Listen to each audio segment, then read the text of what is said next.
behind the development of full artificial intelligence will spell the end of the human race.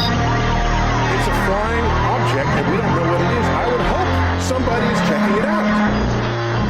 With the rocket or whatever, but it could be fast, opposite direction. It was too fast to be an airplane.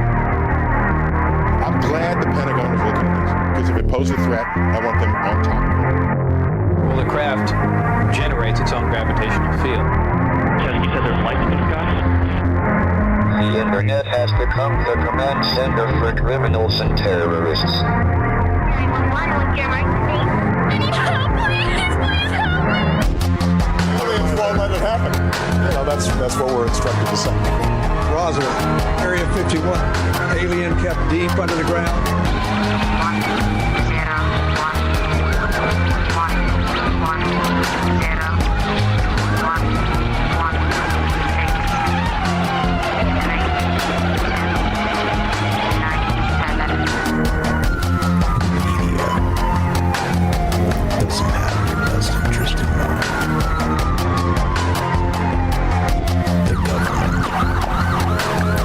self-serving. You're here for a reason. You're listening to Troubled Minds Radio.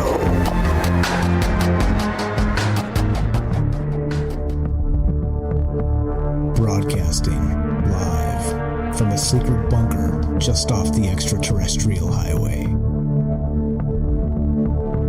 Somewhere in the desert sands outside of Las Vegas. From somewhere in space-time, loosely labeled Generation X on planet Earth.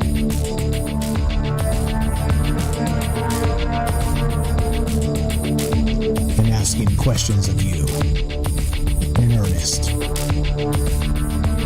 into the digital darkness. Well, good evening, and welcome to Troubled Minds Radio. I'm your host, Michael Strange. We're streaming on YouTube, Rumble, X, Twitch, and Kick. We are broadcasting live on the Troubled Minds Radio Network. That's KUAP Digital Broadcasting, and of course, 88.4 FM, Auckland, New Zealand. Tonight, there's been a lot in the news recently, the last couple months, about near-death experiences, about dreams, about how these ideas come together. And we just talked about this probably a month ago, something like that. And something we were kind of tugging on the sleeve of these ideas and just seeing kind of what rattles out through conversation seems to have been validated recently with science. Weird, right? Tonight, we're talking near-death experiences. We're talking lucid dreaming. We're talking how these spaces come together and what it means when something within you has been changed forever. Yeah, wild stuff. We'll begin with this. And this is, again, like all the links are in the description. I want you guys to go read this stuff in full if you're into the ideas. It's important to go track back the sources to see if there's some nonsense here or some not or whatever. And as usual, look, I leave that up to you. I'm here to talk about possibilities. I'm here to talk about ideas. I'm here to talk about these things with extraordinary things with regular people. That's the point of these conversations. This is not about some cutting edge science or whatever. That's not what this is. If you're looking for truth, you're in the wrong place. This is just a conversation in the mind space of ideas. Think kind of the Twilight Zone meets prognostication of what the future may bring. And of course, let's not forget the past as part of it. That's it. It's very simple. So if you're here for truth, you're in the wrong place. All the disclaimers do apply. That's not what this is. I'm not making claims. I'm saying, wouldn't it be amazing if X, Y, Z? And we start here. The article is from Popular Mechanics, and its headline is this: Scientists studied the dreams of people who nearly died. What they found is incredible. A near-death experience, or NDE, leads to more vivid, lucid, and out-of-body dreams. Now, isn't that bizarre? Now, like I said, I can't remember the name of the show we did recently that was talking about this exact thing, but one of the things that we were kind of kicking around as in the idea space is very specifically the idea that these realities may be merged in some way. That brackish reality that I like to call it, the dream space and that NDE space. And we talked about Robert Monroe and Locale 2 and some of the other, wild things that kind of come out of these studies and these individuals who have done, spent a good amount of time doing these things, Robert Monroe included. The Monroe Institute is part of it, all the rest of that. Okay. And so, let me read the blurb. It's probably better to just read the blurb. And I will address David Wilcock in a second. Okay. We just got news of David Wilcock's passing. I'll address that in just a second. Okay. We're not going to talk about that tonight directly because I think it's important to let some information come out. Okay. So I will address it in just a second. Let me read this because this is, once again, really good. If you like the ideas and where they come from, sort of the ideation process and the rest of it, I encourage you to go check out the Troubled Minds newsletter. It's free. Go check it out, troubledminds.org. On the very top, it says subscribe to our newsletter on Substack, and just click that and it'll take you right to it. And here you go. All right. So this is where my mind's at right now. There is a wall inside the human brain, and it is there on purpose, not as a limitation, not as an accident of evolution, but as a deliberate architectural feature, the thing that makes functional physical life possible at all. On one side of that wall is waking consciousness, sequential, causal, oriented in time and space, capable of tracking threats and navigating social reality. On the other side is everything else, the dream space, the deep states, the territory that mystics have been mapping for 10,000 years under 100 different names. The wall between them is what keeps those two modes of experience from bleeding into each other. Without it, you cannot hunt. You cannot access danger. You cannot maintain the basic coherent narrative of selfhood that embodied existence requires.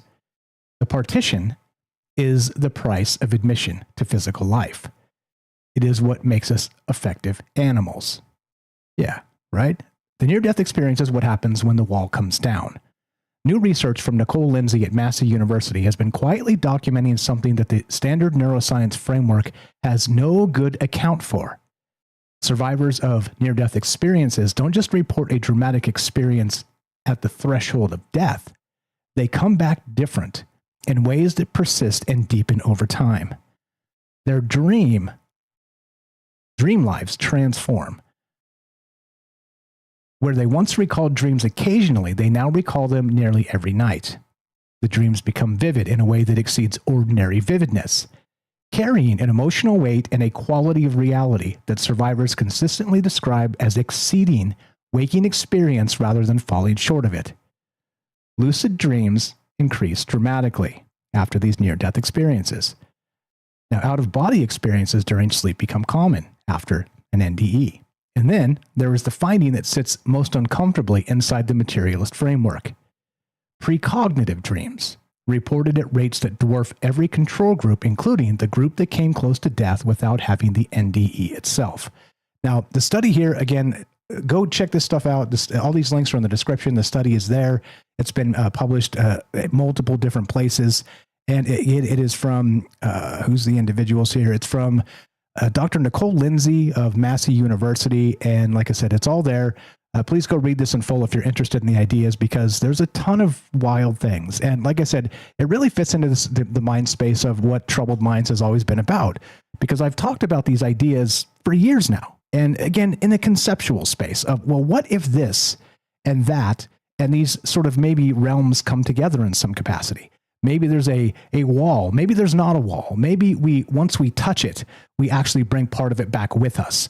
These types of things, right? And so suddenly, this particular scientific process that's been documenting these ideas starts to recognize that maybe there is a connection. Yeah. So that's what's on my mind tonight. We're going to talk about that. We got James here. I see you, James, just a second. We'll get you in a moment. And we are taking your calls if you want to be part of the conversation. The phone number to call, of course, is 702-857-6939. Click the Discord link at troubledminds.org and we'll put you on the show.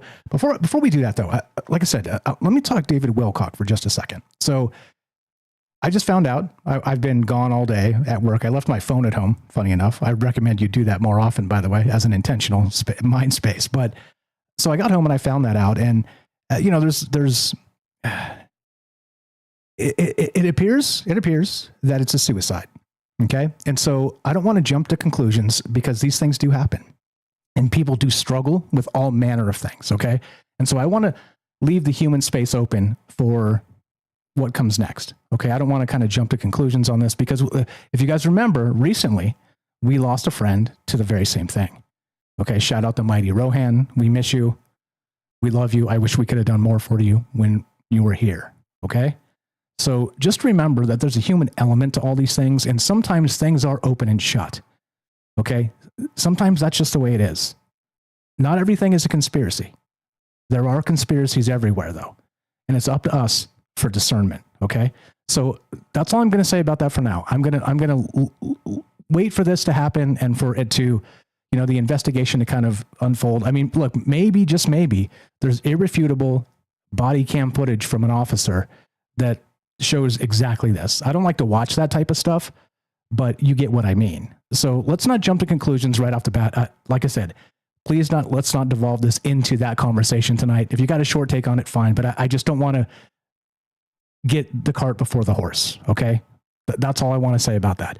We're going to take a quick break and get a word from our sponsor. In this case, this one's for everyone. This one is from the great beyond with eternal inspiration from our dear friend, the Mighty Rohan. Be right back. More Troubled Minds in just one moment. If you're struggling with thoughts of suicide, you're not alone. Whether you're in the US, Canada, the UK, or the EU, help is available. Suicide is a permanent solution to temporary problems. Reaching out is a sign of strength. Call now. If you or someone you know is considering suicide, please reach out for help. In the United States, call the National Suicide Prevention Lifeline at 1-800-273-8255. In Canada, call the Canada Suicide Prevention Service at 1-833-456-4566. In the United Kingdom, call the Samaritans at 116-123. For services worldwide, go to troubledminds.org/help. Trained counselors are available 24/7 to provide free and confidential support. Remember, your life matters. You are valued, you are important, and you are not alone. There is help available. Please reach out and take the first step towards healing. Welcome back to Troubled Minds. A very important message. Let's not forget the human space in all of this, and that everybody struggles at some time with something, and let's put that front and center. It's important that we don't betray each other as humans, okay? Just a reminder. I'm calling this tonight permanent residence, the other side of the wall. Now, of course, what that means is that other side of the wall of the NDE, that near-death experience. And the permanent residence, we'll get to that, because there's an interesting wrinkle in this study that suggests not just, let's say, the closeness of the near-death experience space and the dream realm and how they might affect each other, but also it means in some capacity that, dare I suggest, it's possible that they have permanent residence in the dream realm that also reside in the NDE space. We'll get to that. 702-857-6939. Click the Discord link at troubledminds.org. I think everything's working again. I unplugged everything, plugged it all back in. So thank you for understanding the tech issues and one guy running all the things. Appreciate you guys very much. Let's do it. Let's go to James in Michigan, South Sea to Paranormal. What's up, brother? You're on Troubled Minds. How are you today? And go right ahead. I'm okay. Can you hear me? Yes, sir. Loud and clear. You sound great. Good. Yeah, this is I remember, I think you shared this, you sent this to me in a Discord message or chat a little while back. This, one of these articles that you're basing this on tonight. It's fascinating to me. It makes me wonder about, are there different types of, or ways that a sort of a near-death experience can happen? And I brought this up when we talked about it, because I have heard of accounts of people while they're sleeping, while they're in a dream, having a visit from a loved one. As according to reports, again, just what I've heard and read, where the person says, it's basically, it's good to see you, but it's not your time yet. And I'm really curious with the way that in some rare cases people can pass in their sleep. I wonder if people can have a different type of near-death experience, because then after that, people have other experiences after those kinds of events too. I'm wondering if this is similar or different, or, I think it may all be connected possibly, just because dreams, that dream realm seems to be a connection nexus in a way to so many other things. So I'm really curious about that. But yeah, this is a fascinating topic. I'm looking forward to hearing what everyone else thinks about this and going from there. Amen. You are the best. As usual, you're welcome to just sit right there. We'll get back to you as we kind of chunk through this. And there's a lot here. Like I said, it is one of those things that we've talked about often. And, you know, when I'm merging realities in my mind space, the two that seem to really overlap often are that NDE and that dream space. And in this case, now we're talking about a study that sort of validates some of that and even encourages, or not encourages, let's say improves the quality of lucid dreaming after an NDE. And I know we've had people in the group that have had a near-death experience in some capacity. If this has happened to you, this is your show. We want to hear from you. If you had an NDE at any time in your life, do you remember a point where things changed and you were able to easily lucid dream, maybe out of body, these types of things that come as part of it? Because as usual, look, I don't know those answers. The answers here are way above my pay grade, and that's the point. Is that I'm not afraid to ask big questions and be wrong about things, because I'm wrong about a lot, and it's fine. It's okay to be wrong. We have the right to be wrong. That's one of the main backbones of what this show has always been.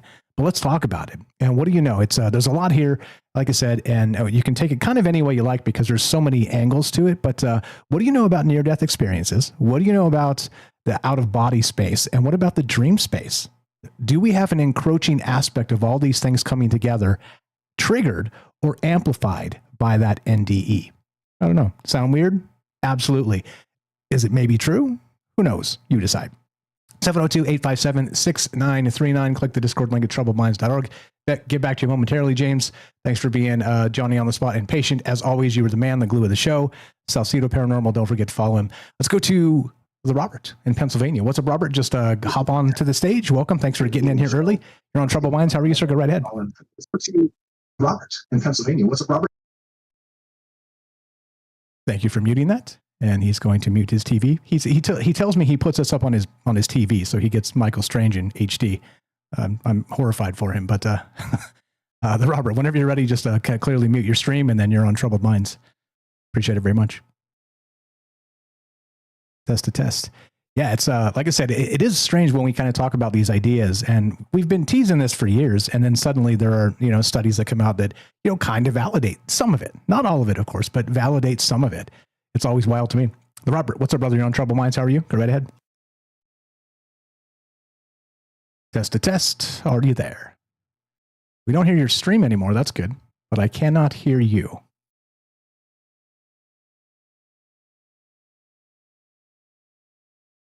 Test, test. Nothing. Okay, I'm gonna keep talking. When you get it fixed, just cut me off and then go right ahead. I'm gonna read a little bit more from the study. Are you there? I heard something. I heard of something. Heard a little something. Okay. Anyway, I'm going to go back to the right up here. So just interrupt me as you get in here. So now what we were talking about here is this, back to the thing, right? The idea that, so then there's the finding that sits most uncomfortably inside the materialist framework as part of this. Precognitive dreams reported at rates that dwarf every control group, including the group that came close to death without having an NDE, which is precognitive, like actually seeing the future in your dreams. Okay. So the last detail matters enormously, straight from the right up. It wasn't the trauma. It wasn't the oxygen deprivation. It wasn't the brush with mortality that produced these changes. It was specifically the experience. Something about the NDE itself altered these people's relationship to the sleeping state in ways that are measurable, consistent, and even permanent. The researchers describe it carefully, using language that gestures towards something larger than the data alone can carry. Dreams may serve as a continuation or extension of the state of consciousness accessed during the near-death experience. The wall came down, and it never fully went back up. And that's the part that kind of gets me when you think about these ideas. Like I said, we all know there are moments in our lives that change us forever. And that's just a part of being human. And it comes in all manner of things. It could be, you get a concussion, something like that. It could be something physical. It could be something traumatic. It could be something the opposite. It doesn't have to be negative at all. It could be something in a moment of rapture or ecstasy, an ecstatic state, like this type of stuff that can change you forever. And that's good. These are good things. But also, there are moments in human life that do change you forever. And in this particular capacity, it's beyond bizarre to me that the shamans of old have been really kind of delving into this space for a very long time, for thousands of years, 10,000 years, even longer if you're into the older ideas of Graham Hancock and that civilization is far older than we give it credit for. But the point is that the NDEs in this particular space are something dramatic, something that does change us, and something that alters the way we dream. Anything on that, James? We got a couple minutes left. Robert, just if you want to call back on the phone line or you want to get the thing figured out, just a reminder, if you guys call on Discord, I don't know if this is it, so I'm not chastising you, Robert, you're good. But if you do call up on Discord, you got to make sure you restart the app before you do, because if we're not on the same version, things like this do happen. So I'm not saying that's it. You're free and clear. My bad on that. I'm not accusing you. But if you want to call the phone line or keep tinkering with the buttons, go ahead. James, anything on any of that? Like the changing you forever part is what really sits with me in this, huh? Yeah, and I mean, it's really odd because, of course, there are people that, have out-of-body experiences, other like visitations from loved ones without NDEs, but I'm really wondering now how many cases where people report these other things, and how many of those cases have they had a near-death experience that they're not thinking that is connected, but maybe. And we see this with even just on the anomalous side of things in general, people that have an experience, let's say with the UFO, also have experiences with, let's say, cryptids or ghosts or whatever. But some of the research groups that look into these things, they want to focus on their main interest. And there's not a ton of people out there that look into all of the things, from what I've heard and read so far. Yeah, that's a good point. And to say that, this is one of the things we talk about often, you and me and many of the other callers when we kind of get together. But it's the definition crisis of sort of, like you said, the UFO or the cryptid or some of these other things that really manifest in bizarre ways, in ways that are difficult to quantify. And that particular space here really sits heavily because maybe a traumatic event does trigger that or trip that, or you start to see things, or maybe these, old resonant human energies or stories, they kind of start to filter into you when you maybe had a block before. I don't know. Like there's a lot that's a loaded bit, and it's good because we should talk about it. We should think about it, but very well said and very smart of you to point that out. Another minute or two, if you got anything else. Yeah, and I kind of I don't know if all that is connected so much, the UFO cryptid, that's sort of more for anyone that's wondering. That's more just an example, I would say, of sort of what I was trying to describe there. But yeah, and I do wonder with even if the near death experience doesn't trigger these things or cause them in someone that's already having them, if it does increase them. And I've been thinking about this as since you posted the topic, and sort of my own experiences, because I've had a lot of experiences, but as far as I know, I've never had an NDE as far as the common type where it's a medical facility or whatever or anything like that.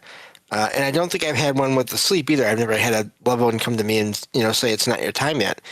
But of course, like I always say, I've had a lot of other experiences. But yeah, so this is fascinating to me, just where all this could be connected. And I do think sleep is that altered state where you can access a lot of things, and possibly other states other dimensions can make contact with you while you're there.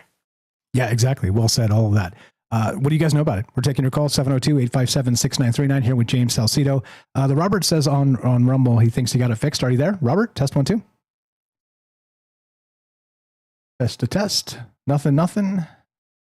So you let me know. I'm going to go to you right after we come back from the break. So you got your time. We got your first in line here. We'll reserve it for you if you want to call on the phone line, or if you do have it fixed, we'll manage that as well.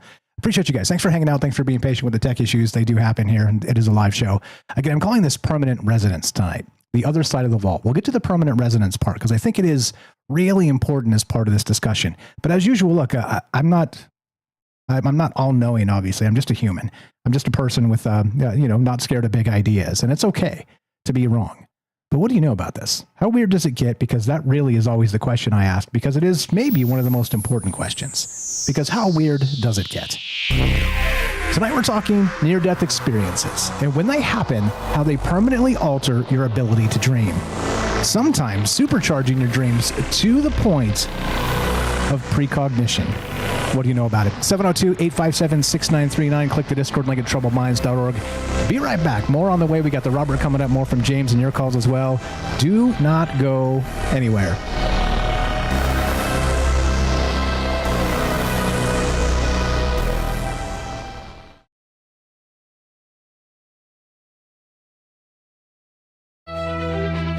You're tuning into Troubled Minds, the show where mystery knows no bounds. Stay tuned for revelations that'll keep you questioning the fabric of reality.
Little spooky. What's up, guys? Hope everybody's well tonight. Just doing Troubled Mind stuff. What's up, Daryl, Herschel? Eric is here. We'll go to the Robert as soon as we get back. James, thanks for being here as always, man. We got Chef Pete, Joe in Florida. What's up, Roving Fungus, Quantum Karma. We've got Dragon Rose, Lunging Mule, Matsal, Apoc, Sacha, and Karen. I see you guys. Hope you're well tonight. Over on YouTube. Yeah, Fred gets first. How you doing? Good evening, guys. What is happening? James is there. What's up, the official Mothman? Yep, I do remember you. Ioxy's here. Good evening. Hello, hello. Yeah, near-death experiences, right? This is one that's near and dear to everybody because people have experienced this stuff. Like this stuff is real in the space that, we wouldn't be talking about it if it wasn't. And they study it, and they've studied it forever, and it's been sort of that shamanic, can I say it properly? Shamanic journey, as you combine the two words there. Shamanic, it's not a word. But the shamanic journey for literally thousands of years. That is definitely part of that. What's up over to Rumble? Gordo's here. What's up, Hiker? Sweets. Thanks for the pin there. Whoever pinned the message. Good evening. We got the puff sighting.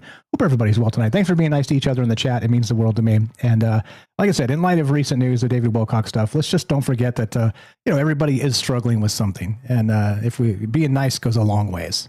A wise man once told me, shout out Jay in New York, it doesn't cost a single penny to be nice. Here we go. Troubled Minds coming up right now.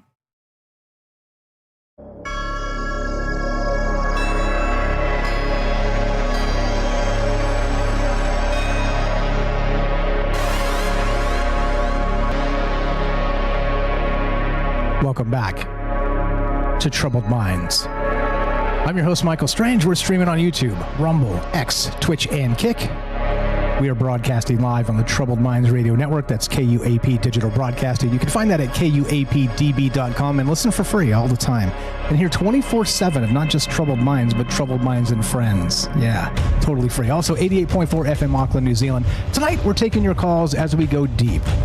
As usual, deep into the idea of the near-death experience altering you in some way forever.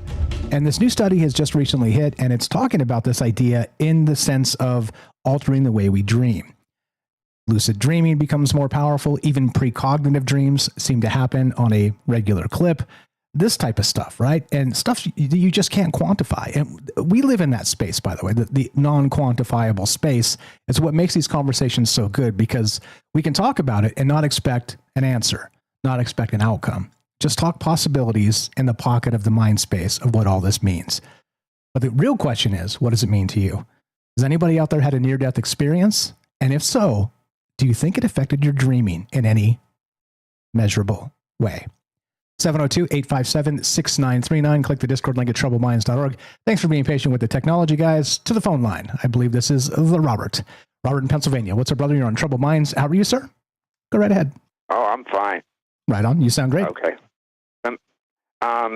As far as Mr. Wilcox, real quick, it's not been confirmed that he was the one that was in the police report. But they haven't confirmed his identity of that situation. That is true. So, I mean, that's the latest I've gotten. Anyway, I just wanted to call in because I've never had a near-death experience, but I think last night I had an astral one. And for me, that'd be the first time. Okay, sweet. That's amazing. Let's hear all about it. I'd love to delve into this with you. What you got? Well, I went to bed, and next thing I knew, I was standing somewhere. I can't remember. It seemed kind of like dark, but I could see myself, and I was like a stick figure drawing. Seriously, that's what it looked like. And I realized, I thought to myself, I think this is real. And I thought, well, if it's real, I should be able to fly. And then I started flying, and then I thought, the only way to make sure this is real, I'm going to try to yell at somebody and see if they hear me. So I went to my sister's house. She's in bed, and I'm yelling at her, Mary, Mary, Mary, Mary, Mary. And she didn't wake up and didn't do anything. But I'm pretty sure that's what I went through last night. Sorry, I hear you. I was chewing. My bad manners. I'm just trying to get dinner in as well.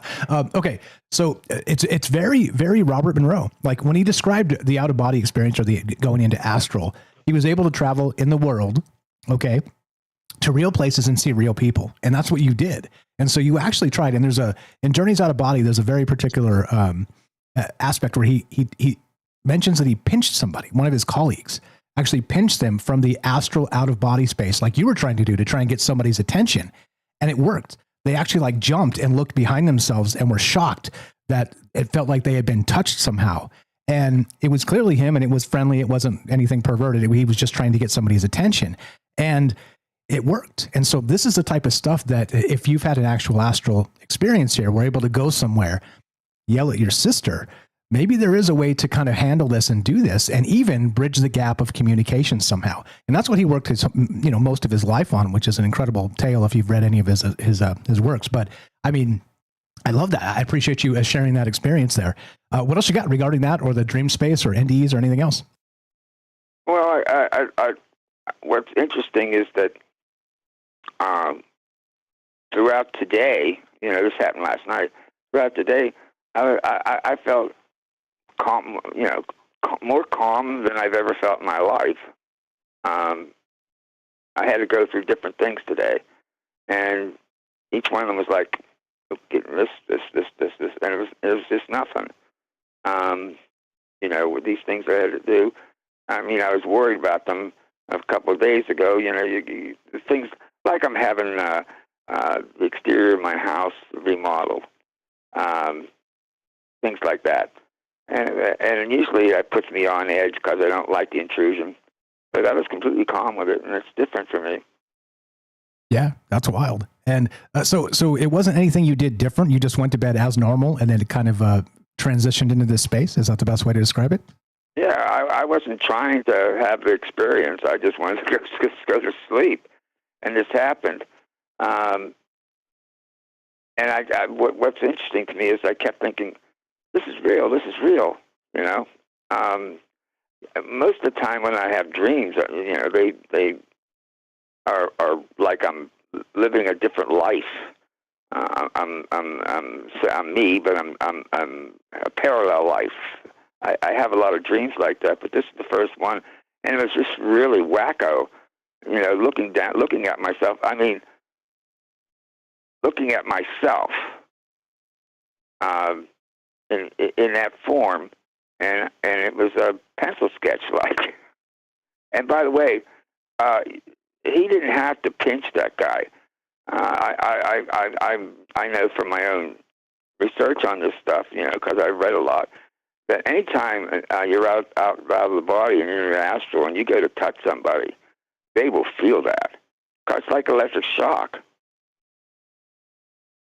Yeah, and that's one of those things too, is when that can be actually replicated, then suddenly the science goes out the window, because you can actually, as we say, quantify these things. You can actually say, look, this is something I can replicate. You stand there. Actually, you stand across the street, and I will out of body here and move into your space, and I will touch you. And I'll let you know as soon as it happens. I'll come back. We'll come back, and you take some notes. And, you know, did you feel something?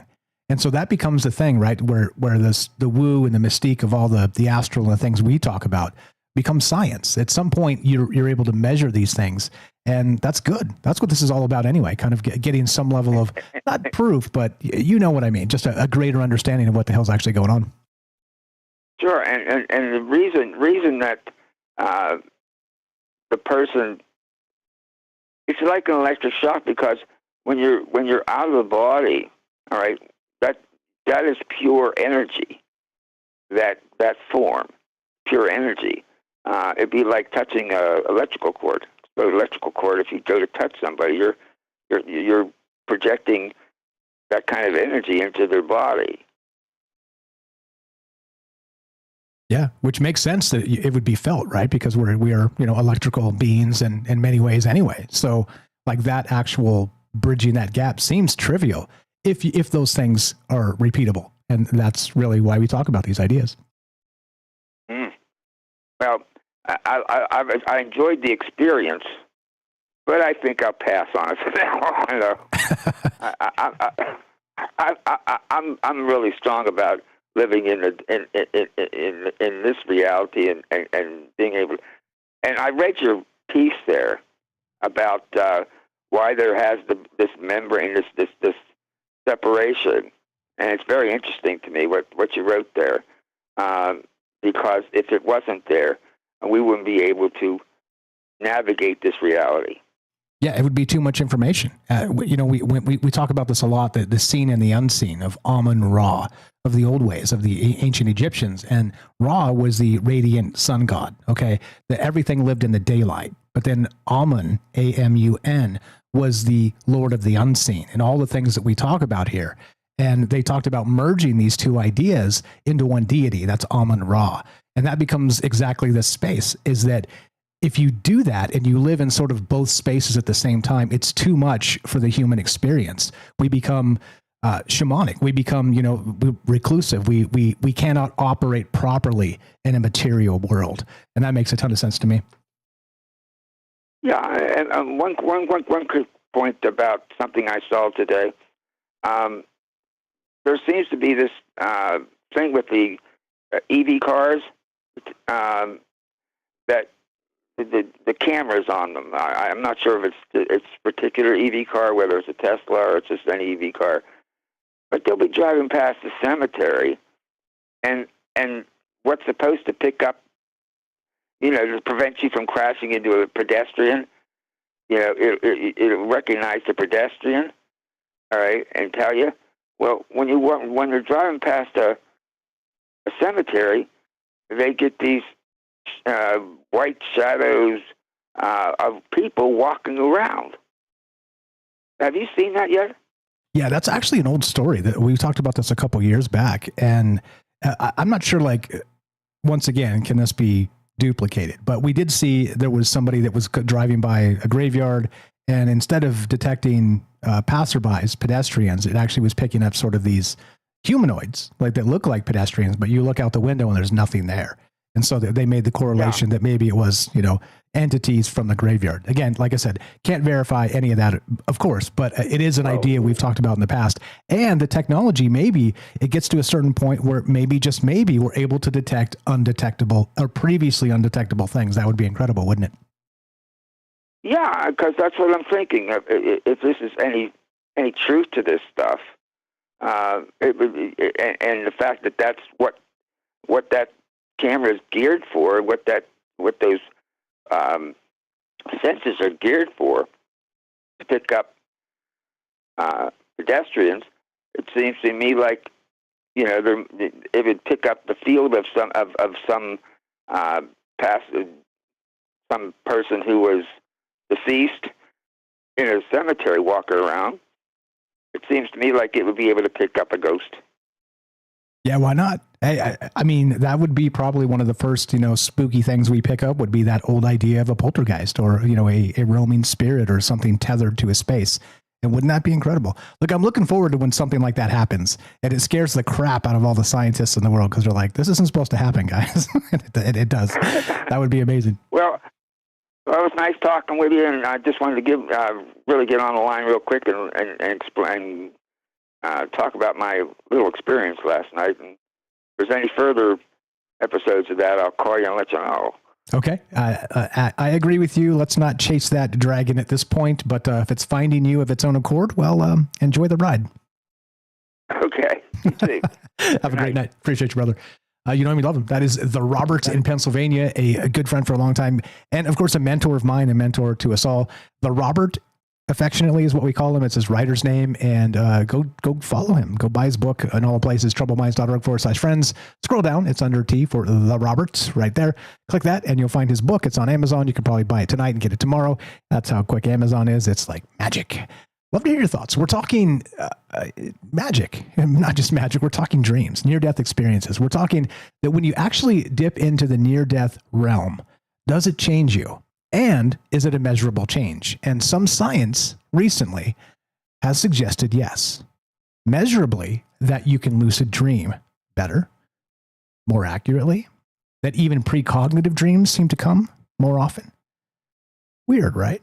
Almost as if you've been touched in some degree. But to my mind, the idea really starts to resonate with the brackish realities that we've talked about in the past, where these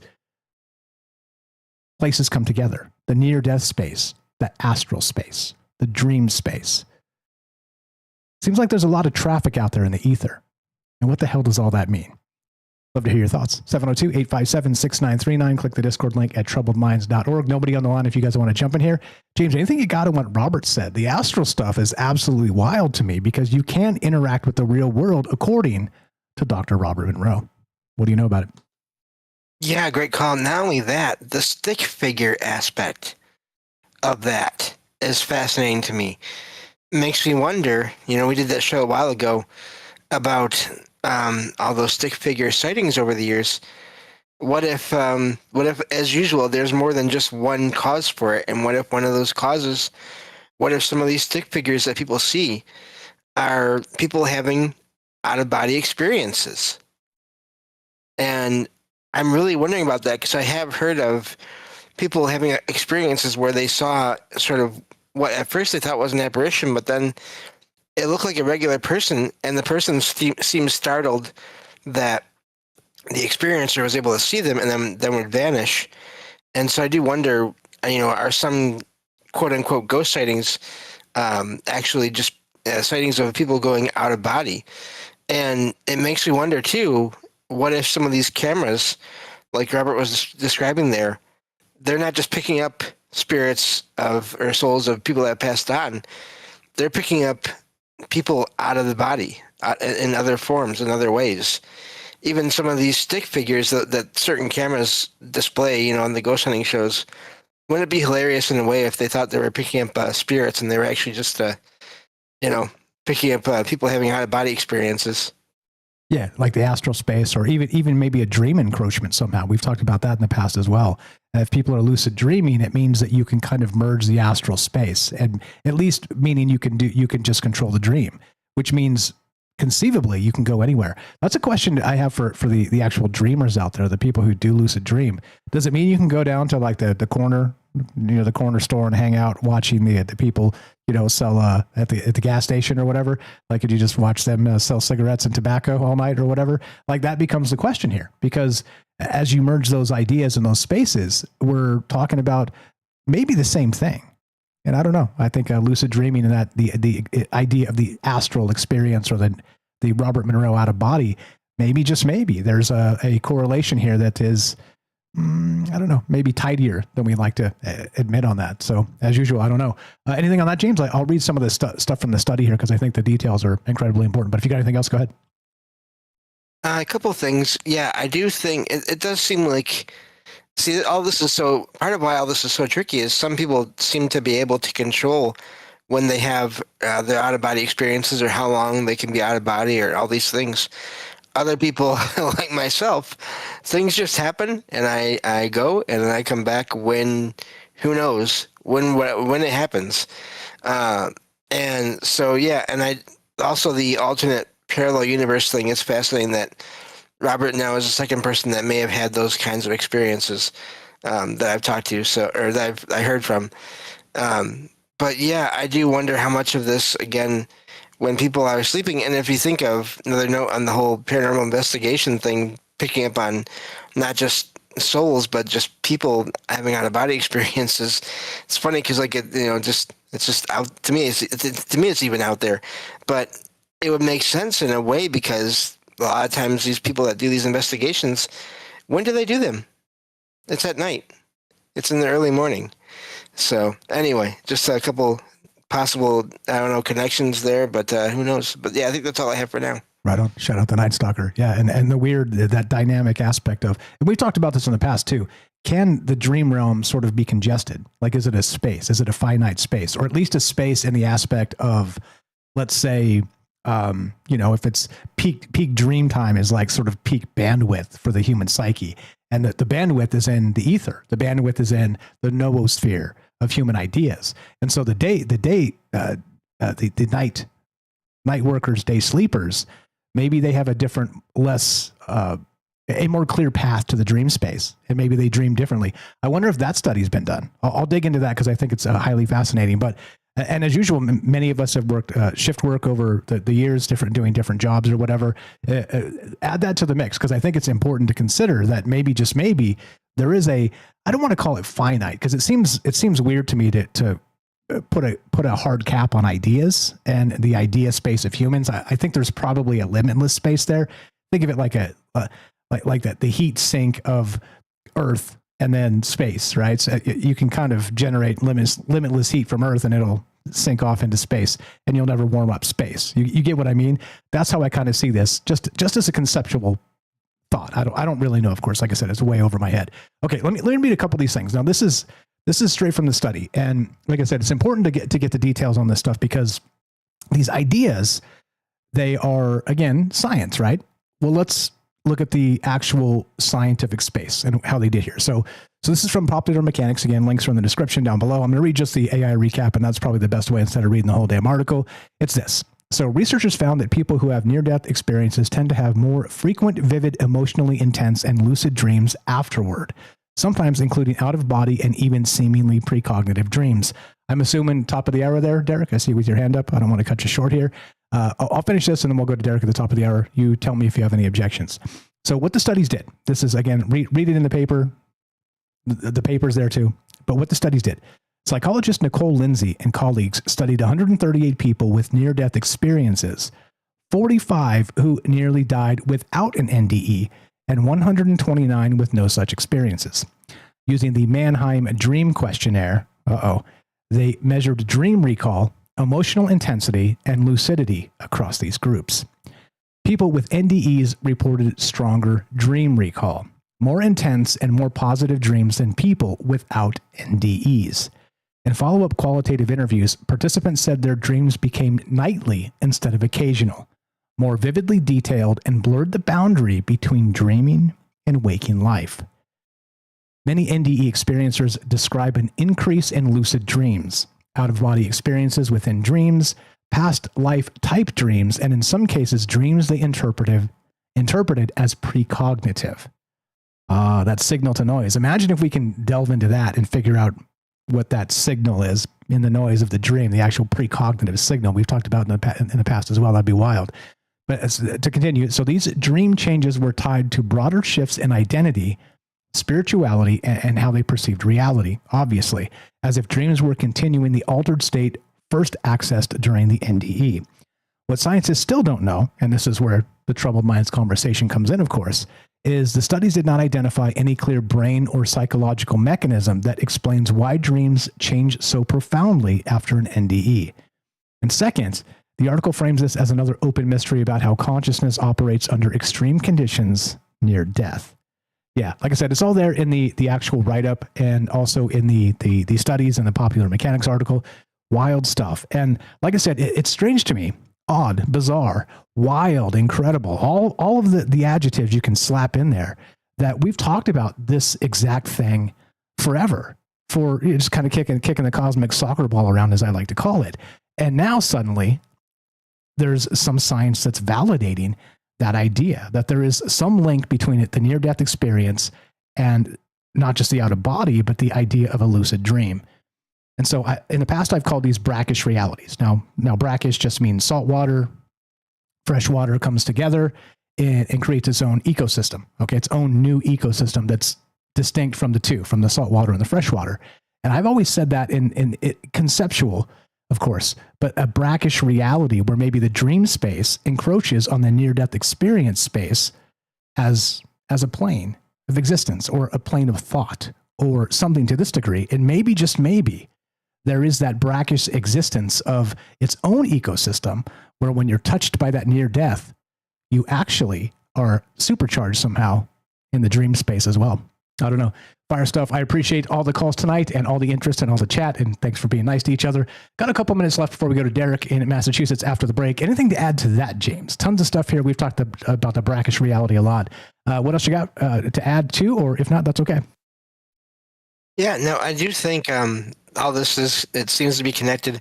I also want to comment on that whole concept of that wall. And I can, just from people that have experiences on any kind of regular basis, as I always say, there's levels to all this. There's people that have experiences with things that everyone else, doesn't experience every day. There's people like myself who have an experience that I can't explain once or twice a week. And even just my level of sort of anomalous experiences, it's enough. I'm glad that wall is there, because I can't imagine dealing with all these other energies and consciousness that, are supposedly around us 24/7. That would just be, I barely keep up as it is, with everything I do. So that's a fascinating thing. And I think, that wall, like I said, I think it's there, but I also wonder how there's obviously ways that there are holes or that are made in it or put in it or develop in it based on the experiences we have, and probably including that NDE. Yeah, and for 10,000 years or so, or greater, like I said, depending on how you kind of measure human consciousness and the rest of that, but they've been calling this the veil. Like we're talking about peeking beyond the veil. This goes to Odin and the tree and the runes and all the stuff, being able to kind of peek beyond and then bring something back to the material space.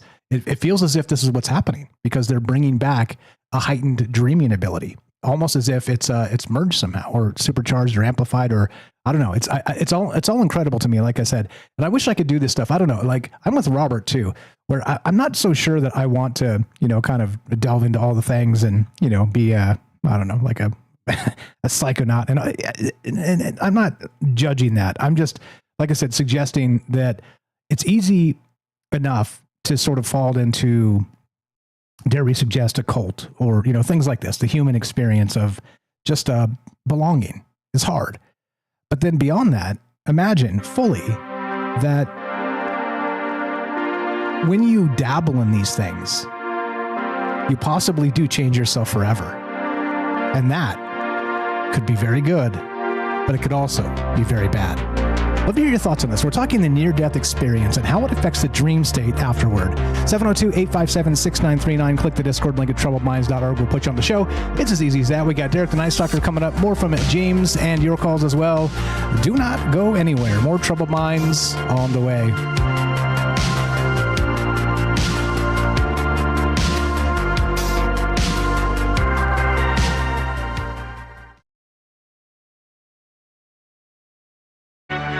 This is Troubled Minds. Your host, Michael Strange, the master of the mysterious, is here to guide you through the shadows of the unexplained. Let's check the news. A legal battle is brewing in Salt Lake City, where the Church of Jesus Christ of Latter-day Saints has filed suit against the Mormon Stories podcast and its host, John Dellon, alleging trademark and copyright infringement. The church claims Dellon's use of the term Mormon, combined with a logo bearing a striking visual resemblance to church imagery, has led members of the public to mistakenly believe the podcast is officially affiliated with or endorsed by the institution. Church officials say they attempted to resolve the matter privately, asking Dellon to include a disclaimer at the top of each episode, but allege that shortly after he agreed to remove copyrighted images, he used one to promote a podcast episode anyway. The church has stated it is not seeking to control the podcast's content, only to prevent confusion among its millions of members. Turning now to a story out of the world of artificial intelligence and alleged financial crime, federal prosecutors have charged the founder and chief financial officer of a company called iLearning Engines with running what the Department of Justice is calling a continuing financial crimes enterprise. The government alleges that Chief Executive Harish Chidambaran and Chief Financial Officer Farhan Naqvi fabricated virtually all of the company's customer relationships and revenues dating back to 2019, inflating the firm's market cap to $1.5 billion. Chidambaran alone is alleged to have received over $500 million in common stock, despite the Department of Justice's claim that a reported $421 million in 2023 revenue was built on a web of sham contracts. The arrests come as the FBI reports more than 22,000 AI-related fraud complaints in 2025 alone, with estimated losses approaching $900 million, a 33% rise from the year prior. Thanks for listening to the Troubled Minds Radio Network. That's a hell of a fake it till you make it, right? $500 million. Fake all the customer transactions. Like, what in the world? How could you do something like that and be like, oh, we're not going to get caught, we're going to get rich? Eventually somebody notices. Bernie Madoff would like a word from prison. Well, yeah. Anyway, what's up, James? You're the best. What's up, Daryl? We got Herschel's here. What's up, Eric? Derek the Night Stalker coming up. Roving Fungus, Quantum. How you doing, Quantum Karma? We got Dragon Rose, Chef Pete, Joe in Florida. What's up, Lunging Mule, Matsal, Apoc, Ray K, Robert? Thanks for the call. We got Karen, Sacha, and Joey. Don't panic. I see you guys. Appreciate you being in the chat. Cool and chill. We got who did I miss on the Dragon Rose is there. Matsal. Who did I miss? I missed Jen is here. Good evening, Jen. How you doing? We've got who else was it? Ray K, of course. Like I said. Was it Richard in Texas? I believe somebody, the official Mothman is here. Yeah. Thanks again. Like I said, thanks for being nice to each other. I appreciate it very much. Over on Rumble, we got Merlin Magi. How you doing? Hope everybody's well. Theo, I can actually see you guys now. Last show on Rumble, I couldn't see any of you, which was, I mean, are we live on Rumble? Tap the mic. Can anybody hear me? Sweets is there. Good evening, Sweets. Thanks again to Sweets for all the reposts. As soon as I start releasing this stuff to Substack and everything else, Sweets goes nuts and starts just reposting things and sharing things all over the place. I appreciate that so much. That's what makes this easy to do, because look, we have such a great network of friends and ideas and just people sharing. That's the point. Please share these shows. Please share the ideas and recognize that, look, nobody can do it alone.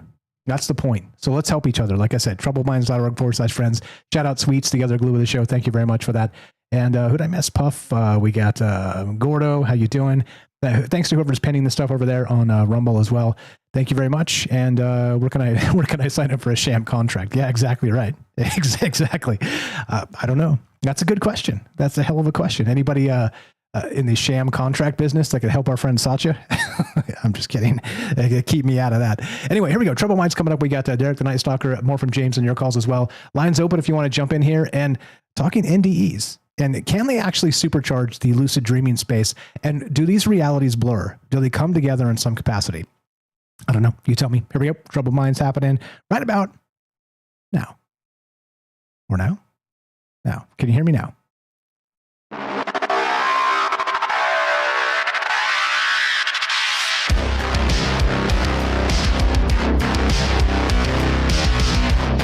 Welcome back to Troubled Minds. I'm your host, Michael Strange. We're streaming on YouTube, Rumble, X, Twitch, and Kick. We are broadcasting live on the Troubled Minds Radio Network. That's KUAP Digital Broadcasting and 88.4 FM Auckland, New Zealand. You can find the Troubled Minds Radio Network at KUAPDB.com, just like it sounds. Just press play over there. You'll hear us live when we're doing the show live. Trying to add more live shows to it as well. You can hear Ricky over there, James, Herschel. There's going back friends like Paranormal and Proud. Look, there's so many great things going on that station. If you haven't listened, the Mighty Rohan is still there. Like I said, looking for feedback on that. If I should take him down, I just can't find it in myself to take him down. But at some point, I think we need to let the man rest. But look, this mind space tonight is wild. This is one we've talked about forever, and kind of commingling these experiences, not just the human experience, but sort of that seen and the unseen realms, that Amun and Ra. Okay. And this is an idea that goes back to the ancient ways. And is it possible that maybe when you're touched to the effect of actually seeing or experiencing something beyond that veil, that near-death experience, that you are touched in a way that changes you forever? And in this case, amplifies dreams, allows you to lucid dream easier. Maybe, as the Robert suggested, he said he didn't have a near-death experience, but now he just kind of popped into an astral space kind of auto-magically. Maybe that's happening in this idea too. I don't know. And is there anything to that idea of the brackish reality? Like I said, we've talked about it quite a lot in the past. It is one of my favorite pet theories. But what do I really know? And I'll tell you, nothing. But that's okay, because I've got a lot of smart friends, and that's what this is all about. If you want to be part of the conversation, give us a call at 702-857-6939. Click the Discord link at troubleminds.org. We'll put you on the show, just like this. Derek in Massachusetts, the Night Stalker. What's up, my man? You are on Troubled Minds. I'm not sure if you're getting ready there. Sorry. That's okay. This man literally calls us from work, juggling pallets and stuff because he's Superman over there. But appreciate you. If you need a little bit of time, we can go to James and then come back to you. You tell me. No, I'm good. I think I got it. If my boss just called out, I'm running to the car and everything. It's a stressful night. But yeah, great show. Maybe team me up one more time just so I can get situated. But I'm good to go. Yeah. Okay. So yeah, no problem. That's okay. Don't be careful of the parking lots. Sometimes they bite you. Yeah, I've experienced this. It's not good. Okay, careful. Watch your step out there. Okay. So the thing is this: we're talking this article came out again from Popular Mechanics, which publishes a lot of wild stuff, but it's based on science. It's based on data. It's based on this idea that scientists studied the dreams of people who nearly died. And it seems as if it changed the way they dream forever. They were able to lucid dream. They were able to sort of maybe even in some capacity have or experience precognitive dreams, which again, it starts to become wild when you look at it. But the question really becomes, is it possible to be touched in some way? Meaning that when you cross that veil, when you cross that threshold and come back, sort of that idea of Odin and the runes, that you're able to bring something back to the material space that is magical in some capacity. And, lucid dreaming easily and having precognitive dreams, I think people would probably describe in some capacity as magical. So how weird does that get? Welcome back. Go right ahead, sir. Yeah, I think it gets really weird. And I asked the AI just to help me make some notes here, just to answer some questions I already had here. But for the wall in particular, it reminds me of the wall of the Mauve Zone. There's like a location where these things are kind of happening. So kind of the too long didn't read version is the Mauve Zone is Kenneth Grant's name for the psychic threshold between working reality and the void, a twilight realm where you hit in deep dreams, NDEs, and OBEs. It's where ego dissolves and inner time collapses. You can access this via trance, lucid dreaming, ritual, or near-death experiences. If you survive crossing it, you can come back with prophetic dreams, and astral travel ability, or quote, future memory, and contact with non-human intelligences. If you fail, you risk madness or getting lost. Think of it as the shamanic death zone, where the small self dies and expanded consciousness returns.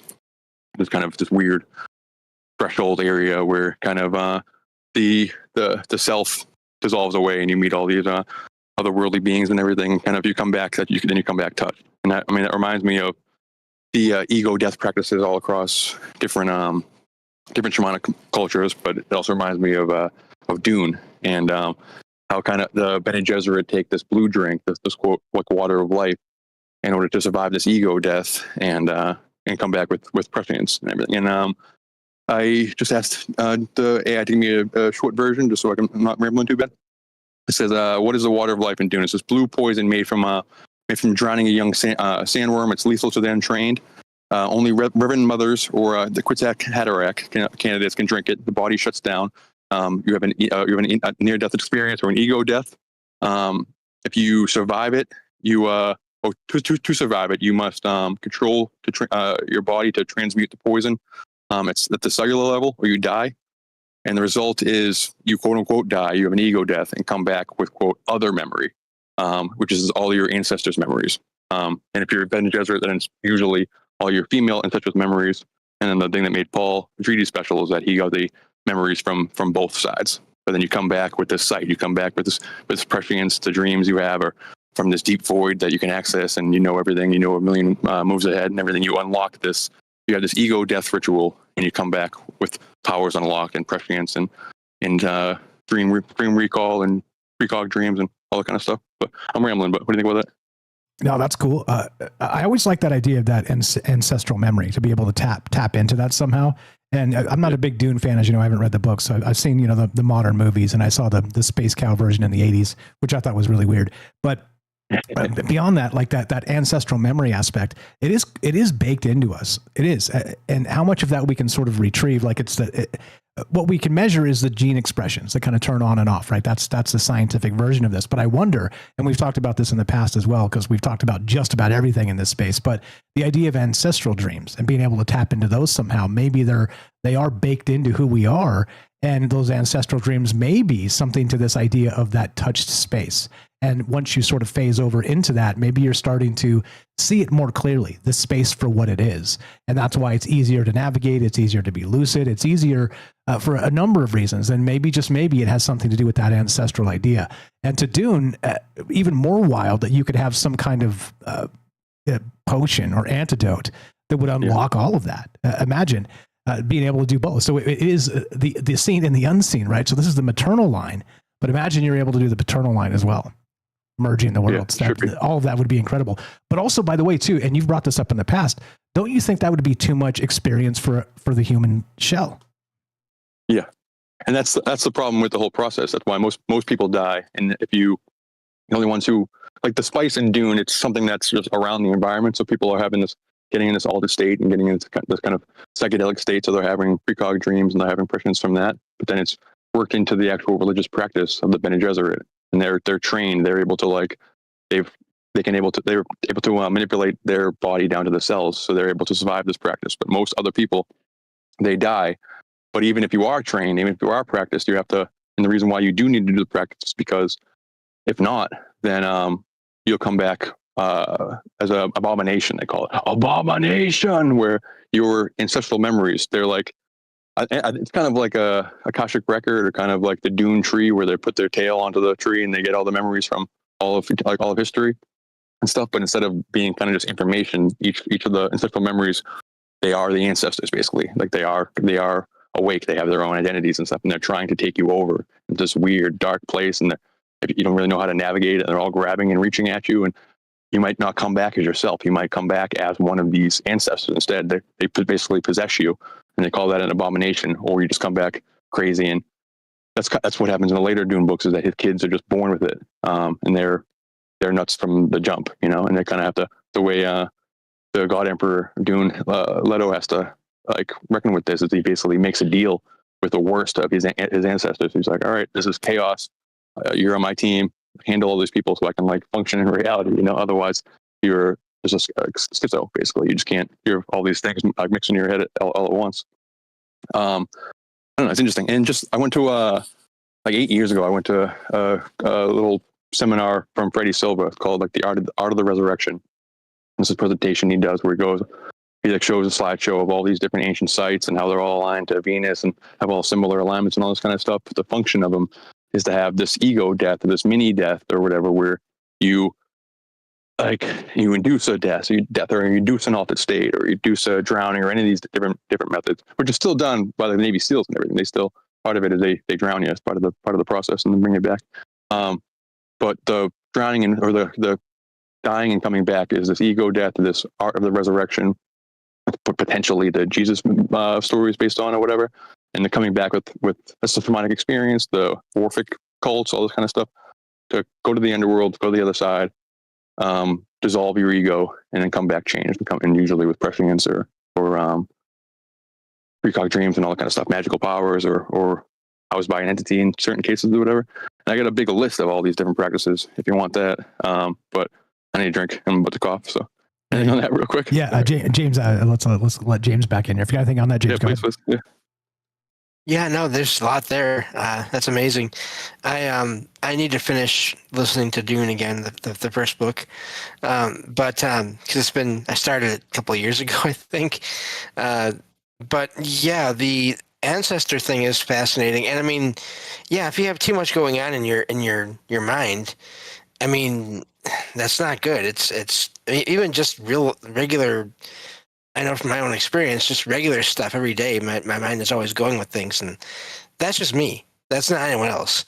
I can't imagine adding possibly other consciousness, even if it's fragments of it, to one mind. It would overload it at some point. So that makes sense. And I mean, I wonder if that is also another level of what people experience when they have these sort of visitation dreams.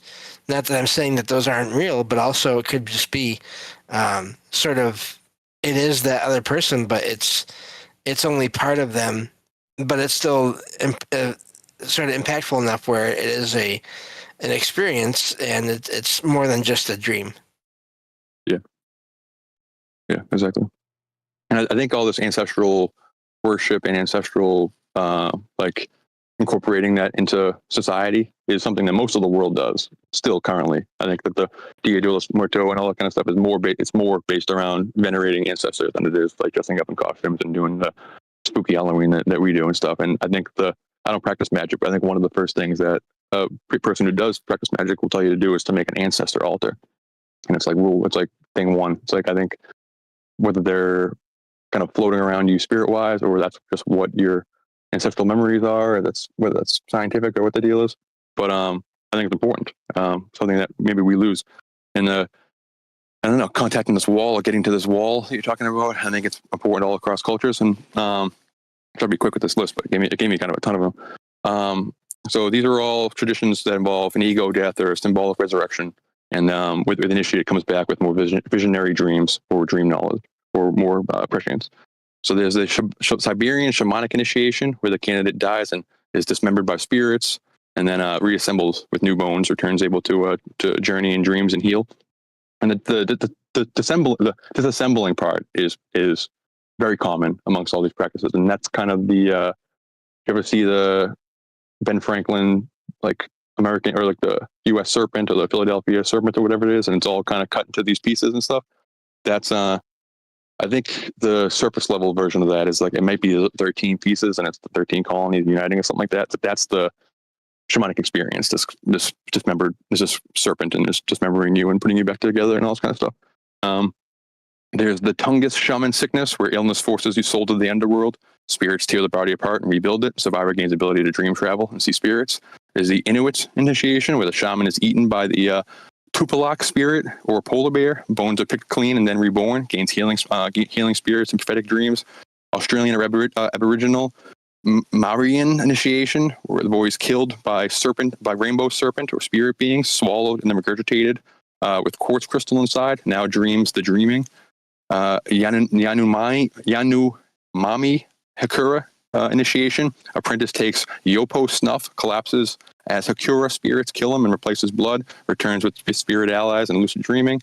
A Murakami peyote quest. Pilgrim dies symbolically in the desert, eaten by blue deer, reborn as shaman with visions and dream instructions from ancestors. Mazatak Valeda was a mushroom ritual where the self dissolves in the ego death, healed person returns with the quote book of knowledge and ability to diagnose via dreams. Mongolian black shaman rite, the soul descends to the underworld, body is boiled and dismembered, then forged anew, emerges with a dream flight into other worlds. Eleusinian mysteries, which is Dionysus and Orphic and all that stuff.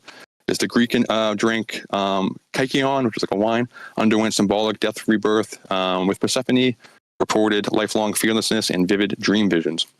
Egyptian opening of the mouth, where the priest, quote unquote, kills the initiate, then resurrects them. Deceased initiate gains power to travel duat and receive dream oracles. Mithric traditions, same thing. The Mayan serpent rite, the same thing. A ruler draws blood, enters trance, dies to the world. The vision serpent appears in the dream ritual, imparting ancestral knowledge. The Zulu, same thing. The Dagari, West Africa, same thing. Tibetan Chad, same thing.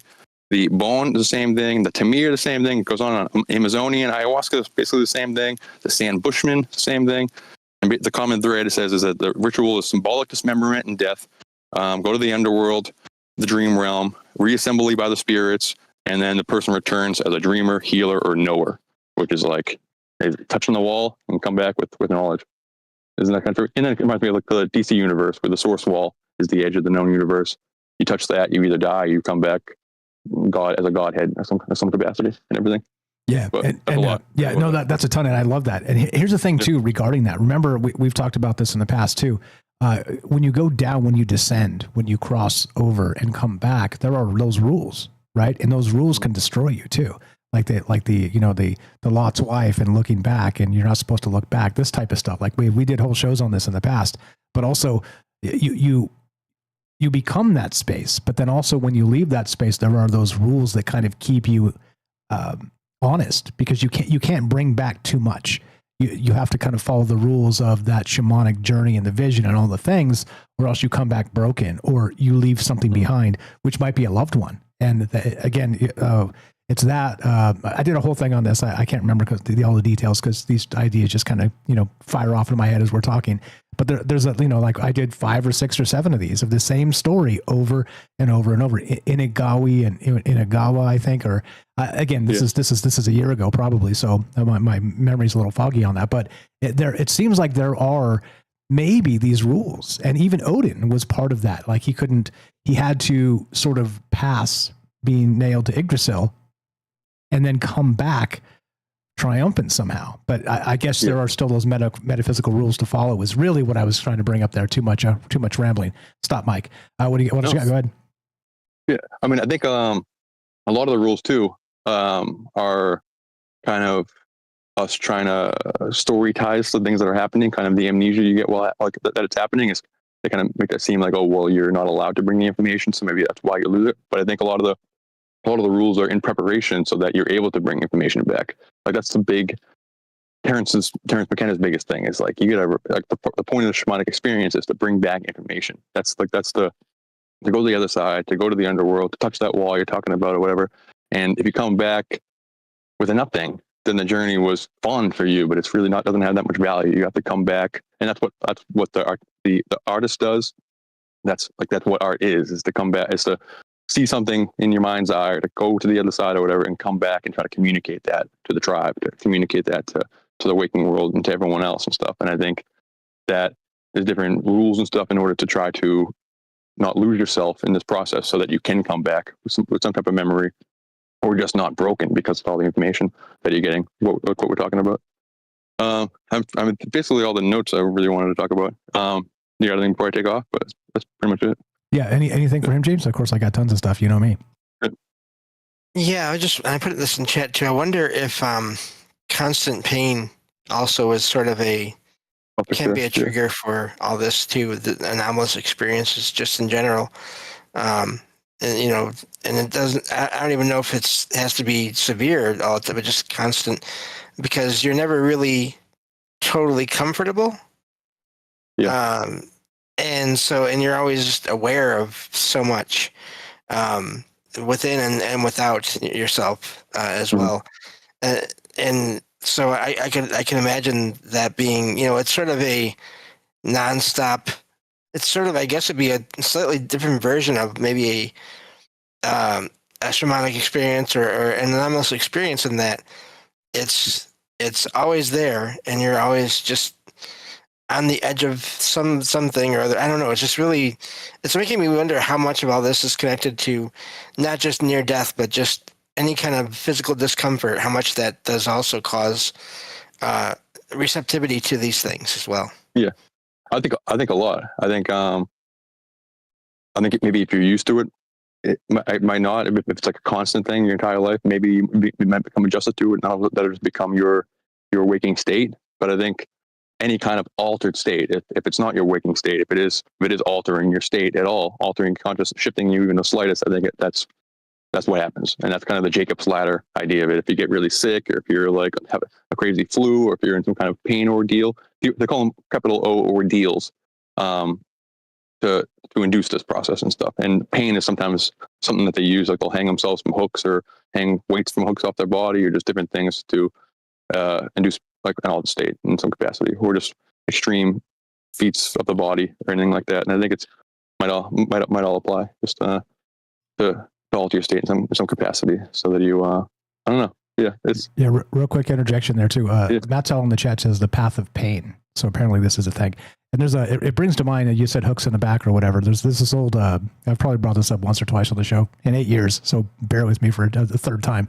But there was an old TV show called A Man Called Horse. And I just remember it so vividly, because they took this guy into this cave or a teepee or something, and they like put bone hooks in his back and hung him by like the flaps of flesh in his back to induce this type of stuff. And I saw this when I was like maybe 7 or something. Like it just absolutely horrified me. I was like, what in the world is this? Like, okay, time to turn the TV off or just go hide in the corner, because what in the hell is going on with this? But look it up if you don't believe me. It is a thing. The Man Called Horse, A Man Called Horse, or something like that. And yeah, I was just absolutely mortified by it. And so James, of course, and James, you're talking about yourself, right? Sort of the constant pain of the light sensitivity I think it does too. I think it is another way to interact with the world in ways that other people can't or don't. And so I think you're right. I think maybe it adds to the sensitivity of this aspect we're talking about. I think it's absolutely a thing. And maybe Mattell can pop in and tell us about it. But go ahead, Derek. Sorry. No. It just popped in my head. But the Da Vinci Code movie I watched relatively recently, like the whole trilogy relatively recently. I read the book when I was a kid. I don't really remember it, but did you ever see it? The Da Vinci Code with Tom Hanks? Yeah, like all 3 of them, and I've read the books. Yeah, yep. Yeah, like the guy who plays Vision. He was that like not priest, but that kind of albino bald guy who was like an assassin for the church, kind of. And he was wearing those brown robes, and underneath his robes, he had those. He was like flailing himself, or whatever it's called. He was inducing pain to himself. He had kind of spiked chains around his thigh, and then he would change them. And he was it was like supposed to be to induce the pain that Jesus like had on the cross and stuff. But I think it would also give him that pain would like induce an altered state form. It would create some kind of heightened consciousness, a heightened experience, and everything. It would bring him closer to God. It would bring him like visions of angels and visions of spirits and that type of thing. That I think it alters it. I think the altered state is the big thing, and if pain does it, or wine does it, or herb does it, or any of these, like the most classic one where a kid spinning around in a circle to make himself dizzy does it. I think like different practices have been doing these different ways to alter your state. And then the biggest one is to have these ego deaths, where literally everybody does it. Every culture does it. The secret societies, the ancient practices, the shamanic practices, the Dionysian, Eleusinian mysteries, Egypt, like everything. And it's still done in the modern day with the Navy SEALs and that kind of type of stuff, and all the MK Ultra stuff. To take psychedelics as another version of these ego deaths, and to be guided through these consciousness processes, so you come back with information, or you come back as a better remote viewer, or with psychic powers, Stranger Things style, or all that kind of stuff. But I gotta get back. But I'll show you guys. Great stuff. You're the best. Later. Appreciate you very much. You know me, Alvin, the Derek the Night Stalker. Go give him a follow, troubledminds.org/friends. Scroll down a little bit. It's under N, Night Stalker. He's got a YouTube channel. It's completely free. Please go follow him. Let's encourage him to make more content. And that's what this is about. It's about getting together. And James, we'll get back to you as soon as we get back. You guys, as much time as you need there, because that was your point. And I think, as usual, you're onto something here, because you're talking about sort of an altered experience that many people do not go through. And, sometimes it's herbs, sometimes it's meditation, sometimes it's pain. And as usual, when you look at the idea of the human experience, it is subjective. And not everybody reaches the same conclusion for the same reason. Yeah. Get back to James in just a second here. Love to hear your thoughts. We're talking the NDE. That's right, a near-death experience. Is it possible that it changes you forever, including the way you dream and more? This is Troubled Minds on Michael Strange. Be right back. More on the way. Do not go anywhere. Nobody on the line if you want to jump in here. Love to hear your thoughts. Be right back.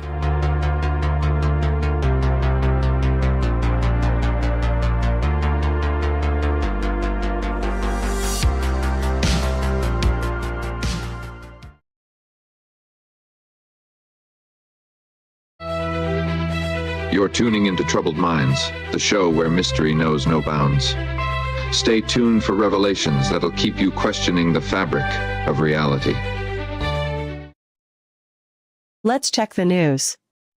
A striking new study out of Trinity College Dublin suggests that how you spend your middle years may matter far more than your DNA when it comes to brain health. Researchers found that engaging in a diverse mix of physical, social, and intellectual activities during your 40s and 50s can actually outweigh the cognitive risk posed by a gene currently known as the strongest common genetic risk factor for late-onset Alzheimer's disease. The key word, researchers emphasize, is variety. Playing an instrument, traveling, learning a language, and maintaining an active social life together build what scientists call a cognitive reserve, a kind of neurological buffer against future decline.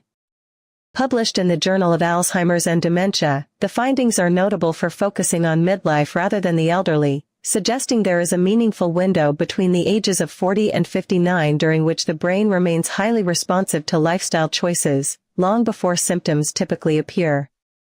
Professor Lorena Nasi of the Trinity College Institute of Neuroscience noted that the team was surprised to find stimulating everyday activities producing significant cognitive benefits decades before age-related decline normally sets in. The research also identified the most damaging lifestyle risk factors to watch for during this same life stage. Depressive symptoms and traumatic brain injury ranked as the most harmful to long-term cognition, followed by diabetes, high blood pressure, and poor sleep, all conditions that, critically, can be addressed before irreversible damage takes hold.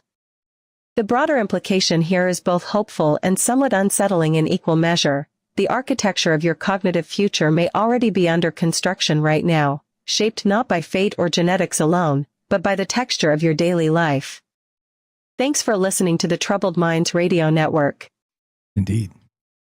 Fire stuff. Thank you for the call, Derek.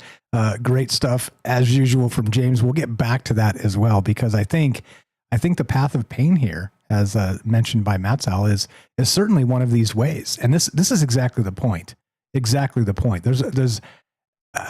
just 1,000 ways to reach the same conclusion. And not that all conclusions should be the same, but you get the idea, right? The human experience has a way of kind of snapping it back to the mind space.